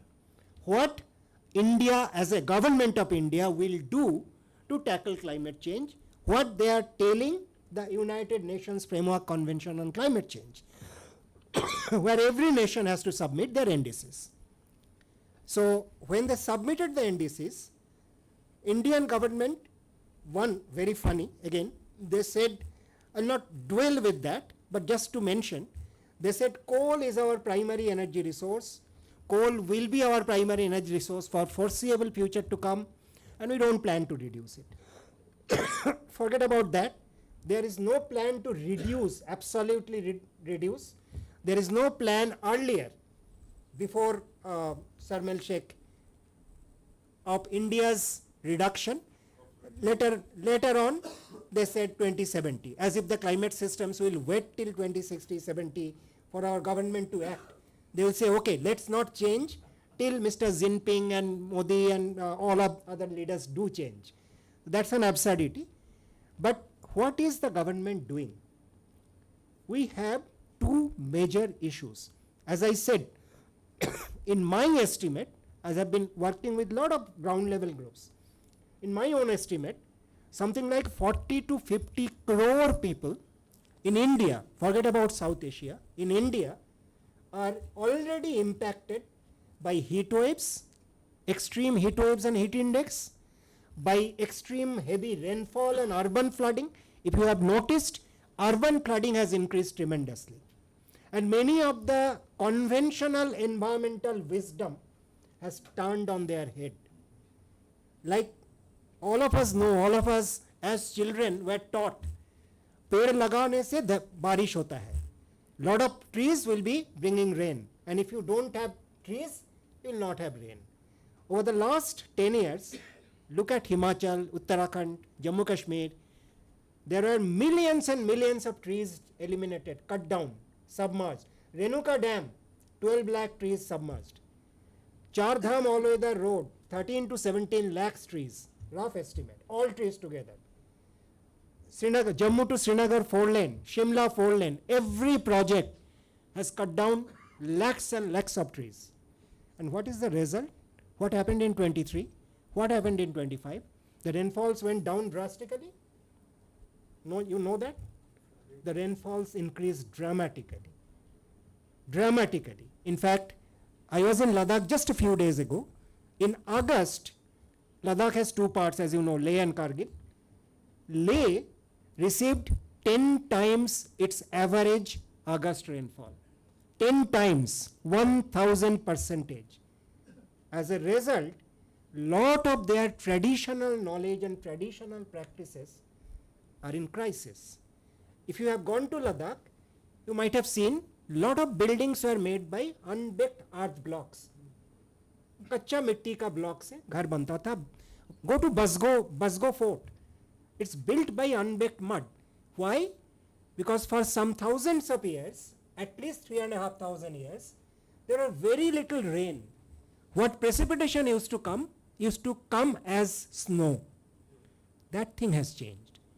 If you are having massive amount of rainfall and a very large part of your infrastructure, houses, schools, hospitals are built with unbaked mud, what do you do?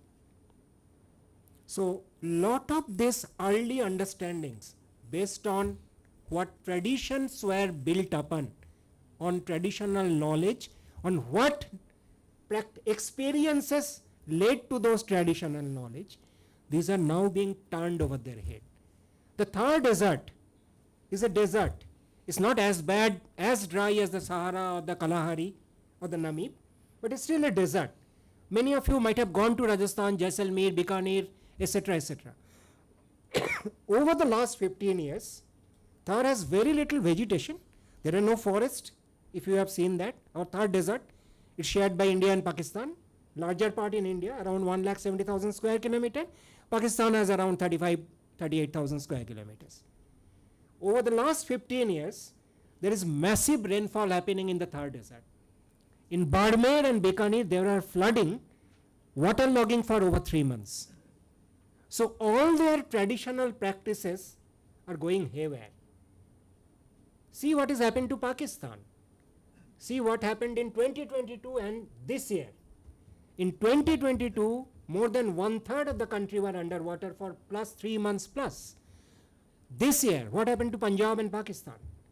So, lot of this, the traditional understanding, what happens, what used to happen, what will not happen, has turned over their head because One, just as a point of information, over the last 3 years, if you look at the sea surface temperatures all across the oceans, 23, 24 and up to 25 June, the sea surface temperatures were record breaking.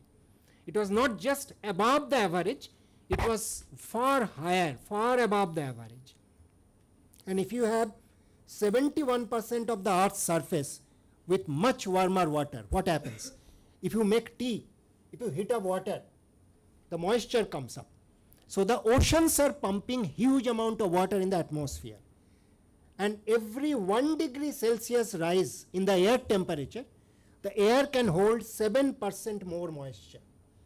Over the last 3 years, if you follow the climate records available in the public domain, the air temperatures in many such places were 3 to 5 degrees higher than average. That means that air is holding 20 to 30% more moisture. It's warming, it goes up, and then when it goes up, it expands and cool. So the huge extra amount of water that goes up has to come down. And in the mountains, what is happening in the Himalayas, like you might have seen Supreme Court said, it's an overstatement that with this kind of thing, Himachal might disappear from the map. Recent Supreme Court observation is a little overplayed, but it's not too far from the truth. Because when that air comes with the monsoon front, what happens in the mountains is called orographic lift. Because of the slopes, the air is pushed and it cools very rapidly. So it do not have time to fall down drop by drop. It comes as a bucket full of water. And that's why this year, as in 23, there are huge number of cases of cloud burst, as if the entire sky has been opened up. The entire rain-bearing cloud is burst. So the entire thing, and in any such situation, in a undulating land, in an area where, the western Himalayas, which used to get much less rain, the addition of the soil is much less than in the eastern Himalayas and the central Himalayas. This is the character of the soil, and there is a reason for that. I will not go into that. So one, you have very loose soil, not very sticky. Second, because of this maldevelopment project, you are cutting the cover of the soil, the vegetative cover you are cutting the toe of the mountains. And then, because of climate change, there is intensification of rainfall, and that causes massive landslide, mudslide, life losses, property losses. And if you look at what happened this year, right from Jammu Kashmir to Uttarakhand, Dehradun is part of Uttarakhand, and that's Dehradun is in a valley. Look at what is happening in each and every place. And this is what the warning signals are. And this is just the curtain raiser. Very unfortunately, this is just the curtain raiser. And who is paying the price on the second part? Let me end by saying this. And what is going very, very wrong in our approach to tackle climate change? Well, India has not, the government can claim, we have done a great work of creating renewable energy. True. India has now the 4th largest installed renewable energy, solar, wind, biomass, all together, micro hydro. But look at the model.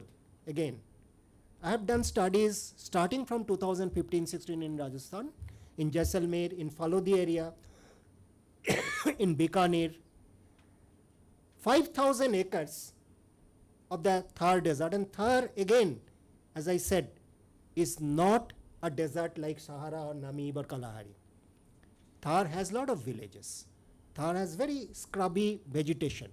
They have one crop a year. Many parts of the Thar, there is a gypsum layer 2 meters down. So that holds the water. When there is a little bit of rain, the rain do not disappear entirely. So crops can grow once a year if the rains are okay. What is happening is 5,000, 10,000 acres. But do you know what is the primary livelihood of villagers in the Thar desert? Anyone? Animal husbandry, pastoralist. These are pastoralist people. Agriculture is a sort of secondary occupation. Their primary occupation and earning opportunity is from pastoralism. And in a dry land, sheep, goats, all of these, plus they have cattle, other cattle also, not as many. They need very large areas, because these are not lush green areas. They need large pasture areas. And this is the exact pasture area which is being encircled, enclaved by solar parks, mega solar parks, mega wind parks. We have seen in Jaisalmer villagers, families who had 90 to 160 sheep and goats, and that gives them a very reasonable level of income. They were not poor. They were living like a middle class family with those earnings. But what has happened is, in a 20-kilometer area, there are 2 sweet water sources. The Thar has wells which give fresh water. But these freshwater sources, along with 5,000, 10,000 acres of land, are being now encircled. It has already happened in very large scale. The pastoralists have been denied access, and the solar company, which needs that water to wash the panels once in 7 days or 8 days, now deny them the access to the pastoral areas, deny them the access to pass through. So yes, we are switching over to renewable energy. Yes, that's part of our NDC. We said by 2030, we means the government of India, by 2030 there will be, first we said 40% of our installed capacity will come from non-fossil sources. We have already reached that. It was upgraded to 50%, and globally we get well done. But it's not seen that these same groups of people who have suffered due to massive changes in the climate, because their agriculture is suffering because of the shift and unpredictability of weather, their pastoralism is suffering, and now they are being denied even the basic resources to sustain themselves. And if you today go to Bikaner, Jaisalmer, Phalodi, Barmer, in the solar and wind areas, wind has done less damage, some damage, but not much less damage. Then you will see thousands of pastoralists are now packing up and coming to cities. Those who are living a reasonably good life, now they have to leave their villages and come to the bigger cities in search of mazduri, dehadi. So that's the tremendous injustice. On one hand, the high consumption societies has created this, including sections in our countries. It's not just US and Europe and Japan. Roughly 10 to 15% of India also consume at a rate much higher than sustainable. And you understand the injustice. You understand that the coastal fish workers, the inland fish workers, who have lived on very little extraction. In fact, fish workers are called non-consumptive users of water. Agriculture is a consumptive use of water. Fish workers are non-consumptive users of water resources. So they should have technically the first right to water resources, because they are not consuming it. They are just using the water to get the fish. But they are one of the biggest hit by first climate change, which is again a global maldevelopment, not of their creation. Second, when we are trying to address the climate crisis, if you look at vulnerability mapping, vulnerability line, we have also done that. But in the name of vulnerable areas, the same people are often now being pushed out. That you are vulnerable, you are in a vulnerable area, so you are pushed out. Who comes there? The big port. You know who owns the ports. Who comes there? A big resort. They are less vulnerable. So this is a double injustice. So the climate justice issue cannot be solved only by a switch to renewable energy. It is completely false solution. There are many other false solutions. I will not go into that. In fact, the false solution will have one whole session, and globally we are laid into many false solutions, but I must mention and then end. I will just mention this. It's very popular. पेड़ लगाओ धरती बचाओ is bakwas. Let me state it plain and simple. By planting saplings, you cannot tackle pollution problems, you cannot tackle the climate change problem. I will give simple arithmetic if you don't believe me, because it's very difficult. Every fora when I explained it, even very senior, principal chief conservator of forest, oh, but sir, this is, I think, पेड़ लगाने से अच्छा ही होगा. Yes, I'm not saying planting sapling is a bad thing. Do it for your own satisfaction, for some small thing. But just take this. How many of you, most of you are based in Delhi or around? Yeah. How many of you go to Bangalore, Hyderabad, Chennai? Many of you. How do you go? Flying. One flight, return flight from Delhi to Bangalore and back, the emission, one return flight is equivalent to cutting down 18 trees, 18 full grown trees. Do you first, 15 years ago, do you plant 18 saplings, wait for 18 years to take one annual flight to Bangalore and back? Not possible. None of you do it. None of us can do it. One, and today an average upper middle class family owns a car, small car. Take a smallest car, WagonR, i10. How much emission does it do? Just the carbon dioxide. And how many trees do you need? 50 trees you need to compensate just for the carbon dioxide emission from an average middle class family that runs 10,000 kilometers a year, roughly 30 kilometers a day. Do you plant 50 trees first, 50 sapling first, wait for 15 years for them to become trees and then run a car? So this kind of rhetoric, एक पेड़ माँ के नाम और 5 लाख पेड़ अदानी का काम, this is what used to fool people. This is not working. Just to sequester, today India's annual carbon dioxide emission is around 3.2 gigatons, 320 crore ton. Just to absorb or sequester in a scientific language, that means to take the carbon dioxide out of the air, the number of or the area of trees and forests that you need additional, can you imagine? Just 20%. Just think of 80% will disappear, will only absorb 20%. That will be around 120 million hectares. How much is India's total cultivable area? 155 million hectares. So would you grow food or would you plant forest, stopping food production? So these are all what I call bakwas. These are all used to fool people.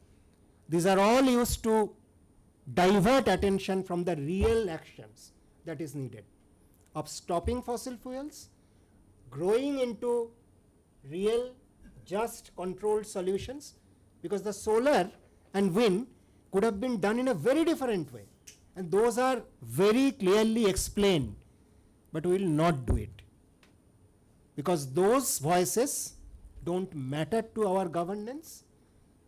The profit voices, the big money voices really dominate our governance. So this is, somebody started, when we started this, it's a political thing.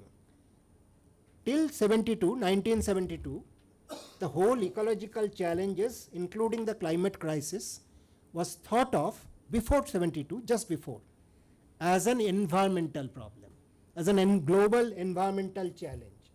72 was the turning point where the whole world realized that the environmental problems are not really environmental problems. These are political economic challenges.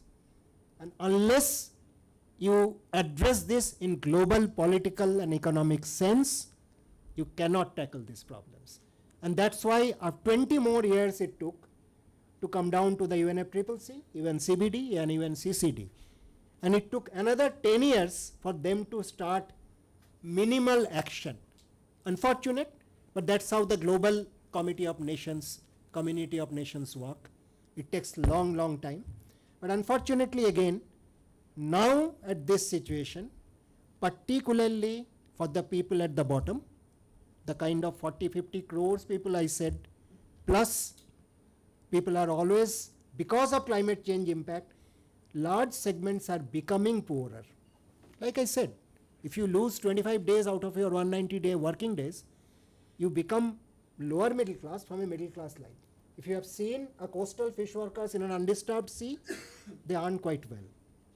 But that equation changes dramatically if you lose 25 days out of 180. So this is the big challenge. We know what to do. We know what are the just solutions. We have enough of them charted out. We also know what are the destructive sort of false solutions, what are the rhetorics that don't work. As I said, you can't plant 120 million hectares just to sequester 20% of your emission.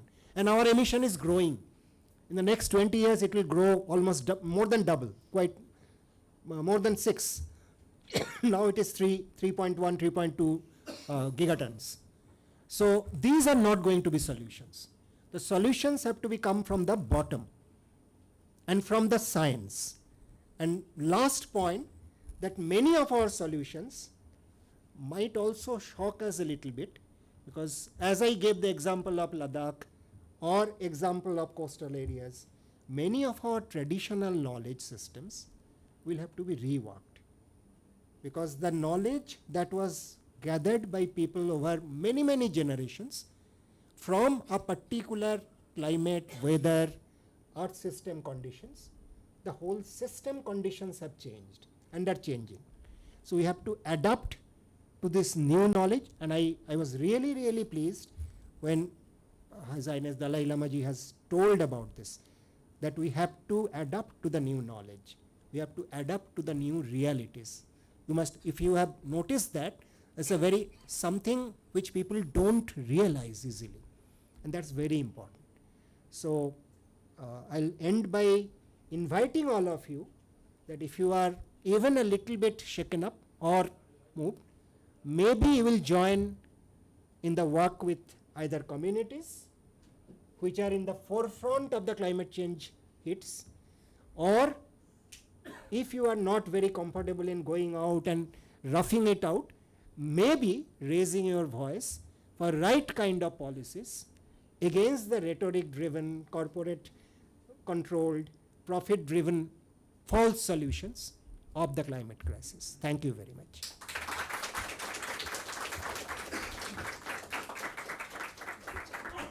Do we have time for some questions? I see. Thank you, Mr. Dutta, for a very illuminating. Thank you, sir, for a very illuminating update on what the real picture is. I think it's absolutely rattling. I mean, you said a few people are shaken up. I thought, the 4 chairs of the seat were shaking. But 2 things I wanted to ask you. One, that considering you've been so closely looking and been in this space, right from the policy parts to working with the grassroots for such a long time, if you could just give one, it's very obvious to you, you are able to connect the dots because things won't change overnight, right? So if you could share with the team here, one trend that you can clearly see happening, say, over the next 5 or 10 years. And secondly, from the solution perspective, as you said, it's the marginal communities that don't seem to have a voice, which were actually doing things which were very good for the ecology, and they are getting displaced, and it's them coming in and following that same urban model, flights every 3 minutes, come be marginal workers now in the big cities. So this trend of how do you give voice and empower those people? How do you get those 500 million people to at least put up resistance or come, because they are the ones who are most dramatically impacted. So one, a mega trend, and one, what could be done at the grassroots? Okay. Maybe another question, then I can start. I think there was answering. a question there. We have, sorry if I take, we can just see what's happening at the United Nations. The General Assembly is in session, and no nation, no leader is really interested, and the poor Secretary General is crying himself hoarse, and the UN itself is on the verge of collapse. So I work in some of the goals of the Sustainable Development Goals with school children and some youth. But the way you have painted the picture is so much jolting that whatever little good we do, we are feeling now so much more afraid of what exactly to say. What is the positivity that we can bring to our children and the youth? So I work in the first 6 SDGs, particularly interested in climate, this clean Climate water is and a sanitation, clean water and sanitation, and quality education. Thank you. Would you like to take a question from the gentleman there and the lady here? Oh, then I'll do. What you said is a very, I think, a very vicious cycle that we are now into. And I don't know, one of the suggestions I gave in a conference which was held at in IHC last time on Ecology was,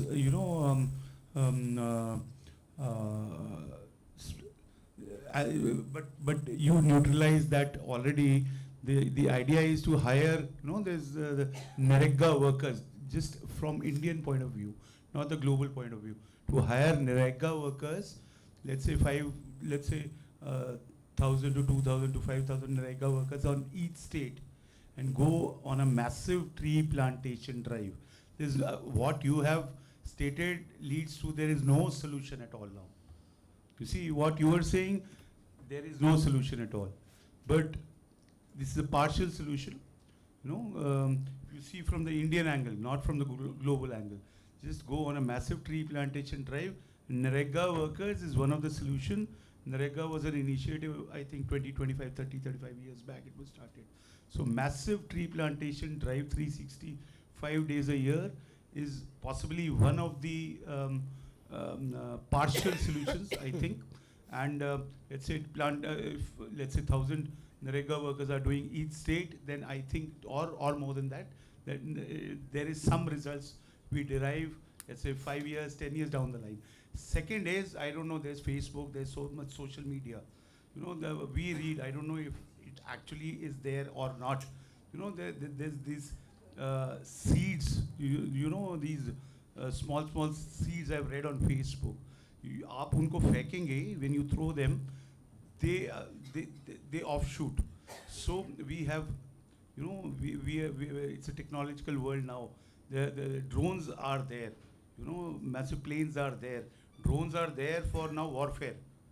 You see, you have a massive global tree plantation. आप बीजी फेंको पेड़ हवाई जहाज़ों से, ठीक है? Massive. You throw crores and crores and crores.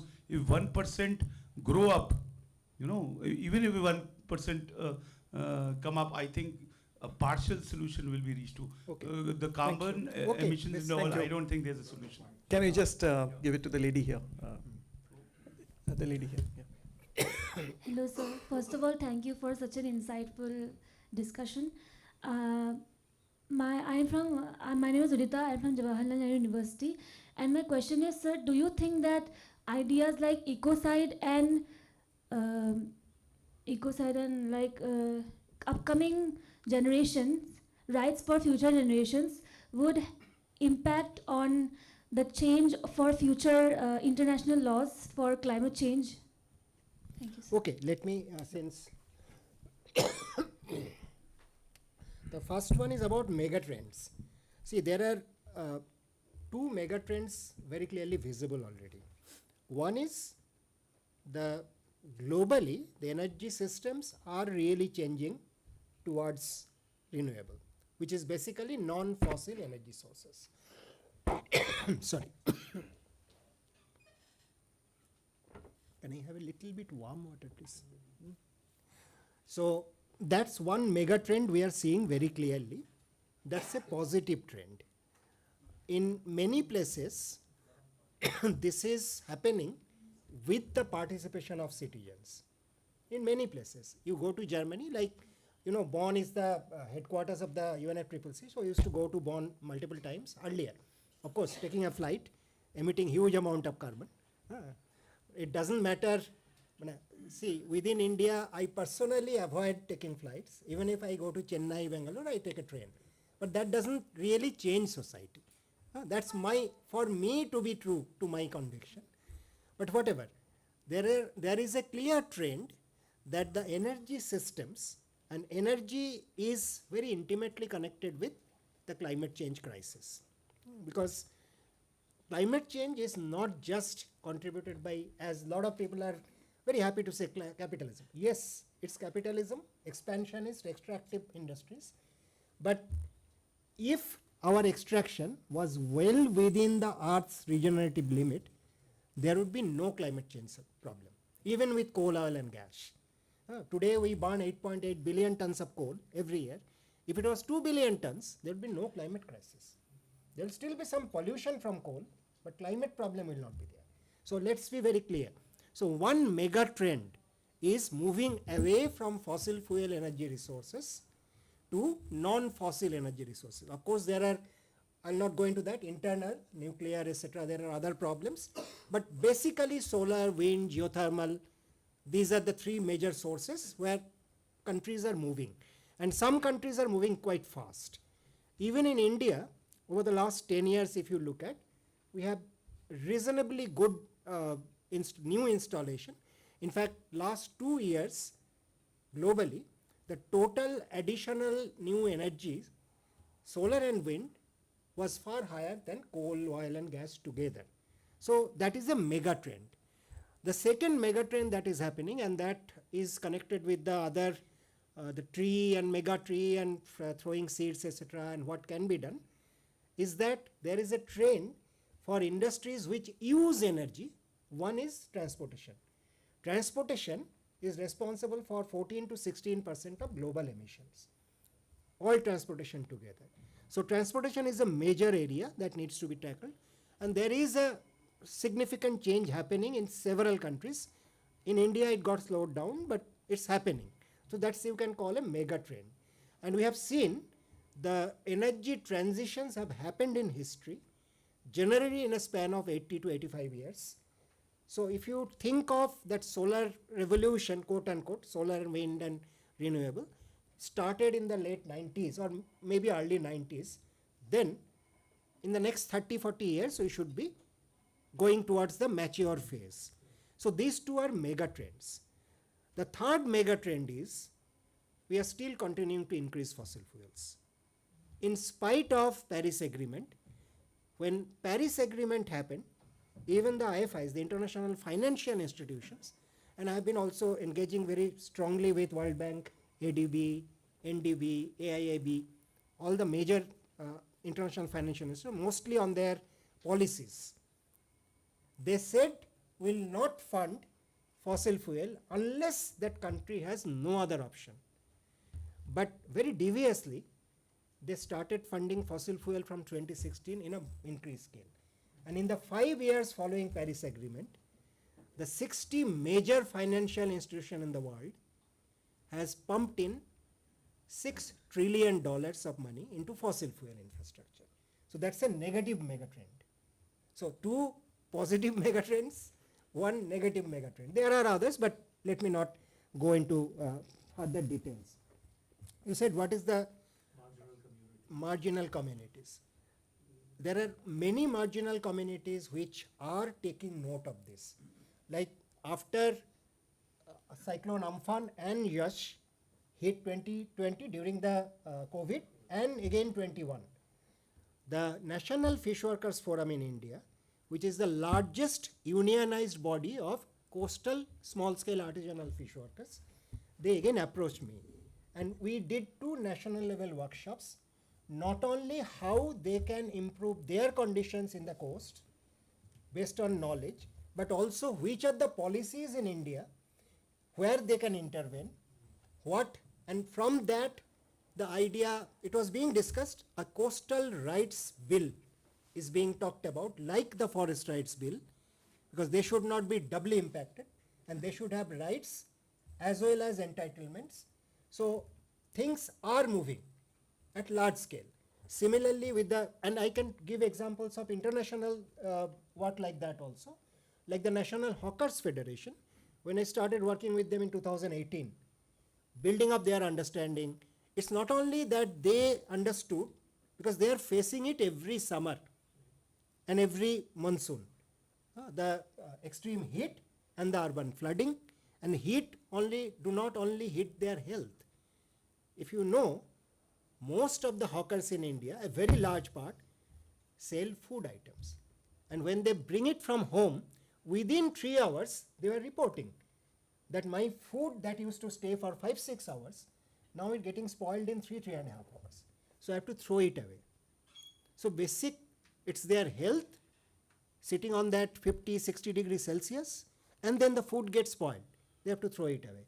And during the whole day, they don't get customers. People avoid going out in that hour. So a large part are women hawkers.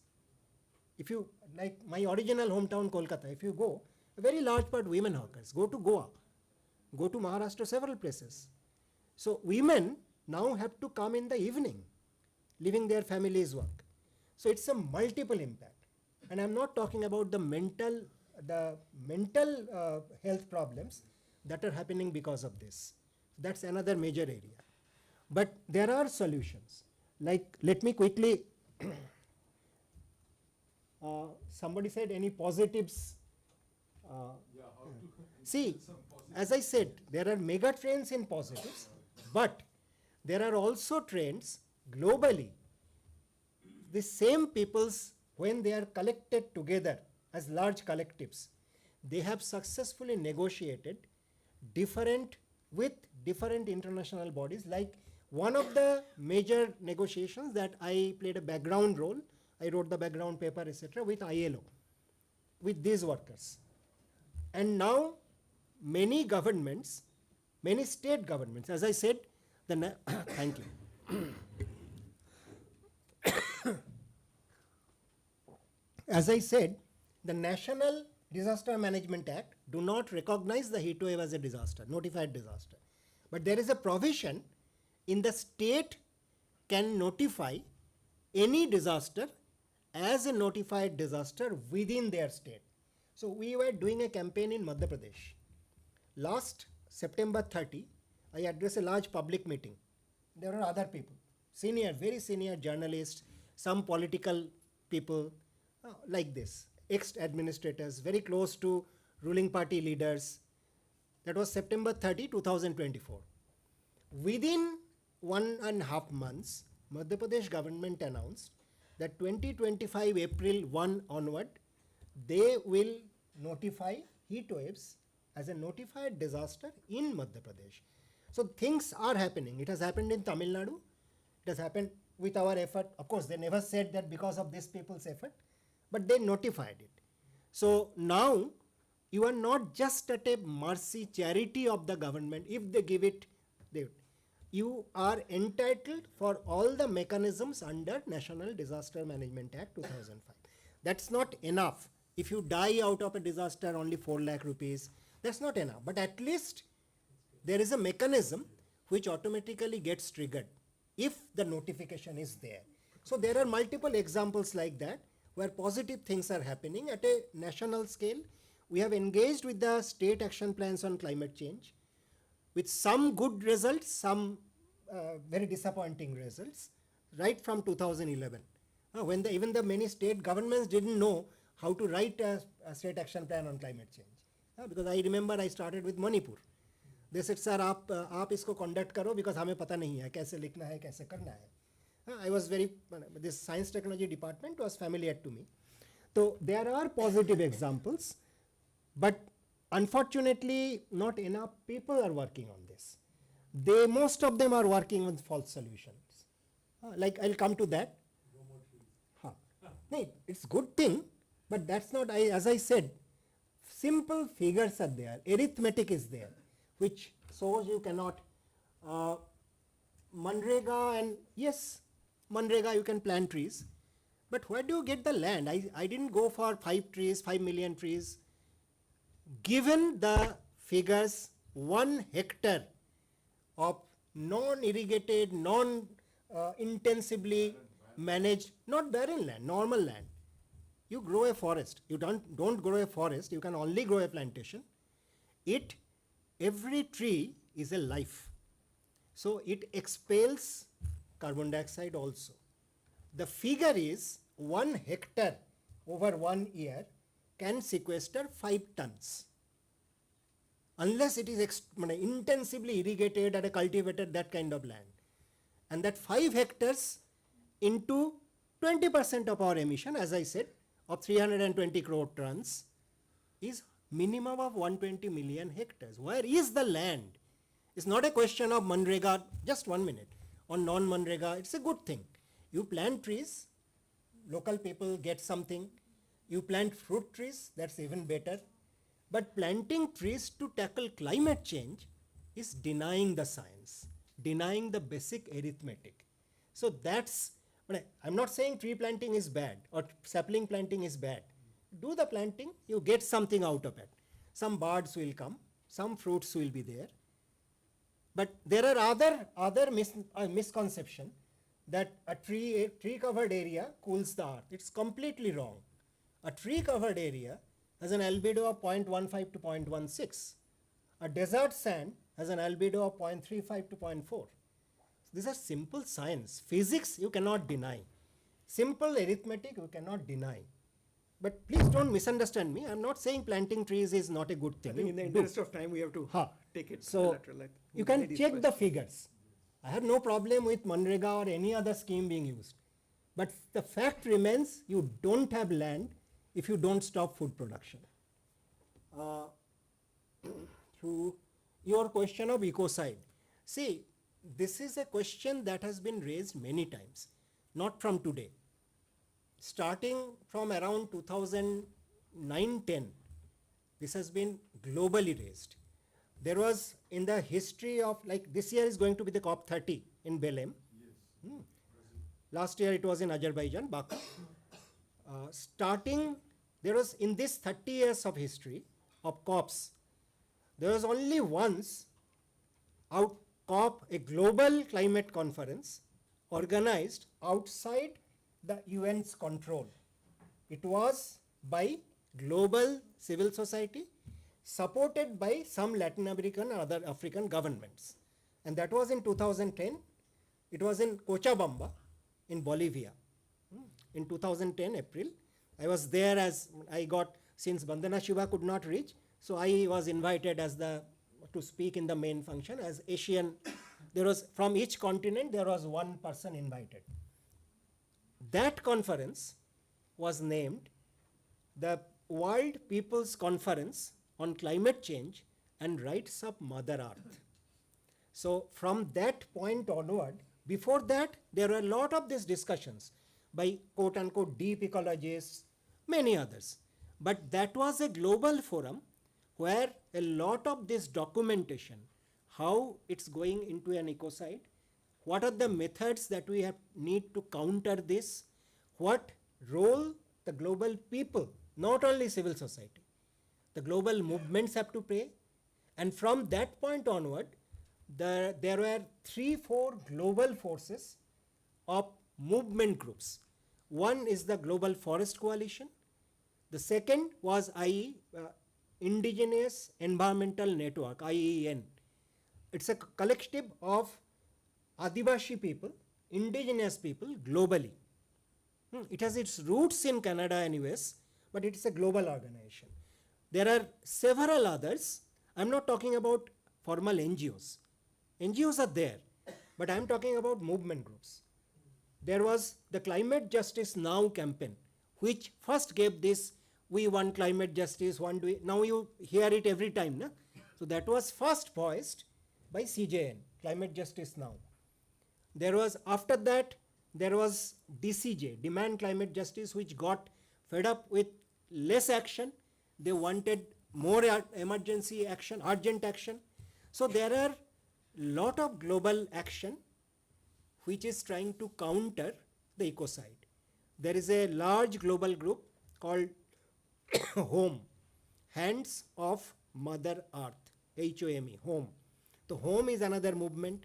War on Want is another global movement which is growing, because when we talk about the climate crisis, as I mentioned, it's not just coal, oil and gas. It's more and more and more. So that was very clear. So basically the want, the desire for more, and I don't have time to go into the fact, I'll not go into that, just mention the manufacturing of consent. I think some of you have read that. The manufacturing of global consent on one particular economic model has been that manufactured. It was not a natural choice of people across the world. And there are, if you look at the global consumption graphs, there are two inflection points, one around 1900s when oil and gas became major oil sources, but the major rapid growth in consumption, per capita consumption, came from 1945 to 50, that post-World War. And this is very, very strongly connected with the Bretton Woods institution, the World Bank and the IMF. It was their policy, it was their mandate, and they have driven it all across the world by their funding, by their DPL, development policy lending, and by all their policies, by creating knowledge, a particular kind of knowledge.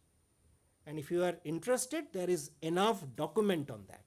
So since we are talking about spiritual ecology, we need a major turnaround. One is the systemic solutions. Okay, you need to have systems in place which can prevent this. But have we all lost our minds? As a collective global population, have we all lost our minds? Have we all lost track that the Earth's total ecological capacity, which is called the global hectares, the capacity is 12.9294 billion global hectares. Today we are consuming around 1.8 times that. Where is that 1.8 earth coming from? We are actually cutting the earth and eating it. So can we think of, can the global religious leadership, the spiritual leadership, can they now provide another kind of leadership where not only a systemic solution comes in, but also a more rational, more sane, more science-based, but more humane approach can come in. It has happened in history. Like I said, in history, civilizations have collapsed, but in history, we also have examples where this kind of positive global change have happened. The challenge is, today's world is far more complex, far bigger. The challenge is a factor higher. But we are all hopeful, at least I am hopeful, otherwise I would not have been working. I would have been saying, okay, the globe is going to be like this, so let's do masti. So I'm not doing that. Every day I'm one place, other place, because I still hope. So I think we should all be hopeful, because in your question, last point, every fraction of a degree that we can control, the destructive impacts are equally less. And this is again non-linear. Like that negative impacts are non-linear, the positive impact of actions to control this is also non-linear. So there is hope, there is a possibility that we can change, but we need very inspired leadership at a global scale to move us from a very wrong direction and very false solutions. Thank you very much. Thank you. You also beautifully connected about sustainability and spiritual ecology. Thank you so much. I think we need to wrap up. I'm sorry, maybe bilaterally you can have a discussion. Thank you. Thank you very much to our respected chairperson, Dr. Dipankar Ghosh, for guiding today's annual spiritual ecology lecture, and to our distinguished speaker, Mr. Soumya Dattaji, for such a lovely lecture on spiritual ecology. With that, I now invite our secretary, Mr. Tenzin Kunkhabla, to kindly deliver the word of thanks. And one request, like Dr. Ghosh also said, it's a very simple personal action. Best is not, we don't use this small bottle. Best is we use, if we have to use bottles, at least use big bottles, so that we generate much less unrecyclable waste. Just a small request. These do not change a thing, but at least we should start somewhere. We'll surely keep that in mind. Yeah, please. Thank you so much, Mr. Soumya Dattaji, for this very informative and eye-awakening session. You have shown us the difference between what we see and what the reality is. I personally learned so much. I've never heard the concepts about the Earth system, background extinction rate, the Milankovitch cycle. So you have given us a lot of homework, actually. So I think we are very lucky to be able to hear Dr. Dutta's lecture, and I think we have the responsibility to take it forward and share it with our friends and families. And I wish, I hope as many people can listen to what you're sharing and your data. And of course, I would also like to thank Mr. Dipankarji for taking your time and for chairing this session. Last but not the least, I want to thank our wonderful audience for your active participation. We hope to see you all in our future programs. As my colleague Pembala have mentioned, we are opening the registration for the 29th batch of the Tibetan language course in 30th batch of the Tibetan language course in mid-October. And we also have an upcoming conference on the topic, what is real and what evaluates it? Epistemical issues and responses from across the philosophical tradition on 11th of October. If you're interested, the registration details are available on our website, www.tibethouse.in. And sorry. If you're interested in Tibet House programs and our courses, you can subscribe to our weekly newsletter by sending us an email to programs@tibethouse.in. You can also visit our social media platforms, YouTube channel, and follow us on Instagram, Facebook, and X. That is all for today. Thank you for joining us and have a great evening. Thank you.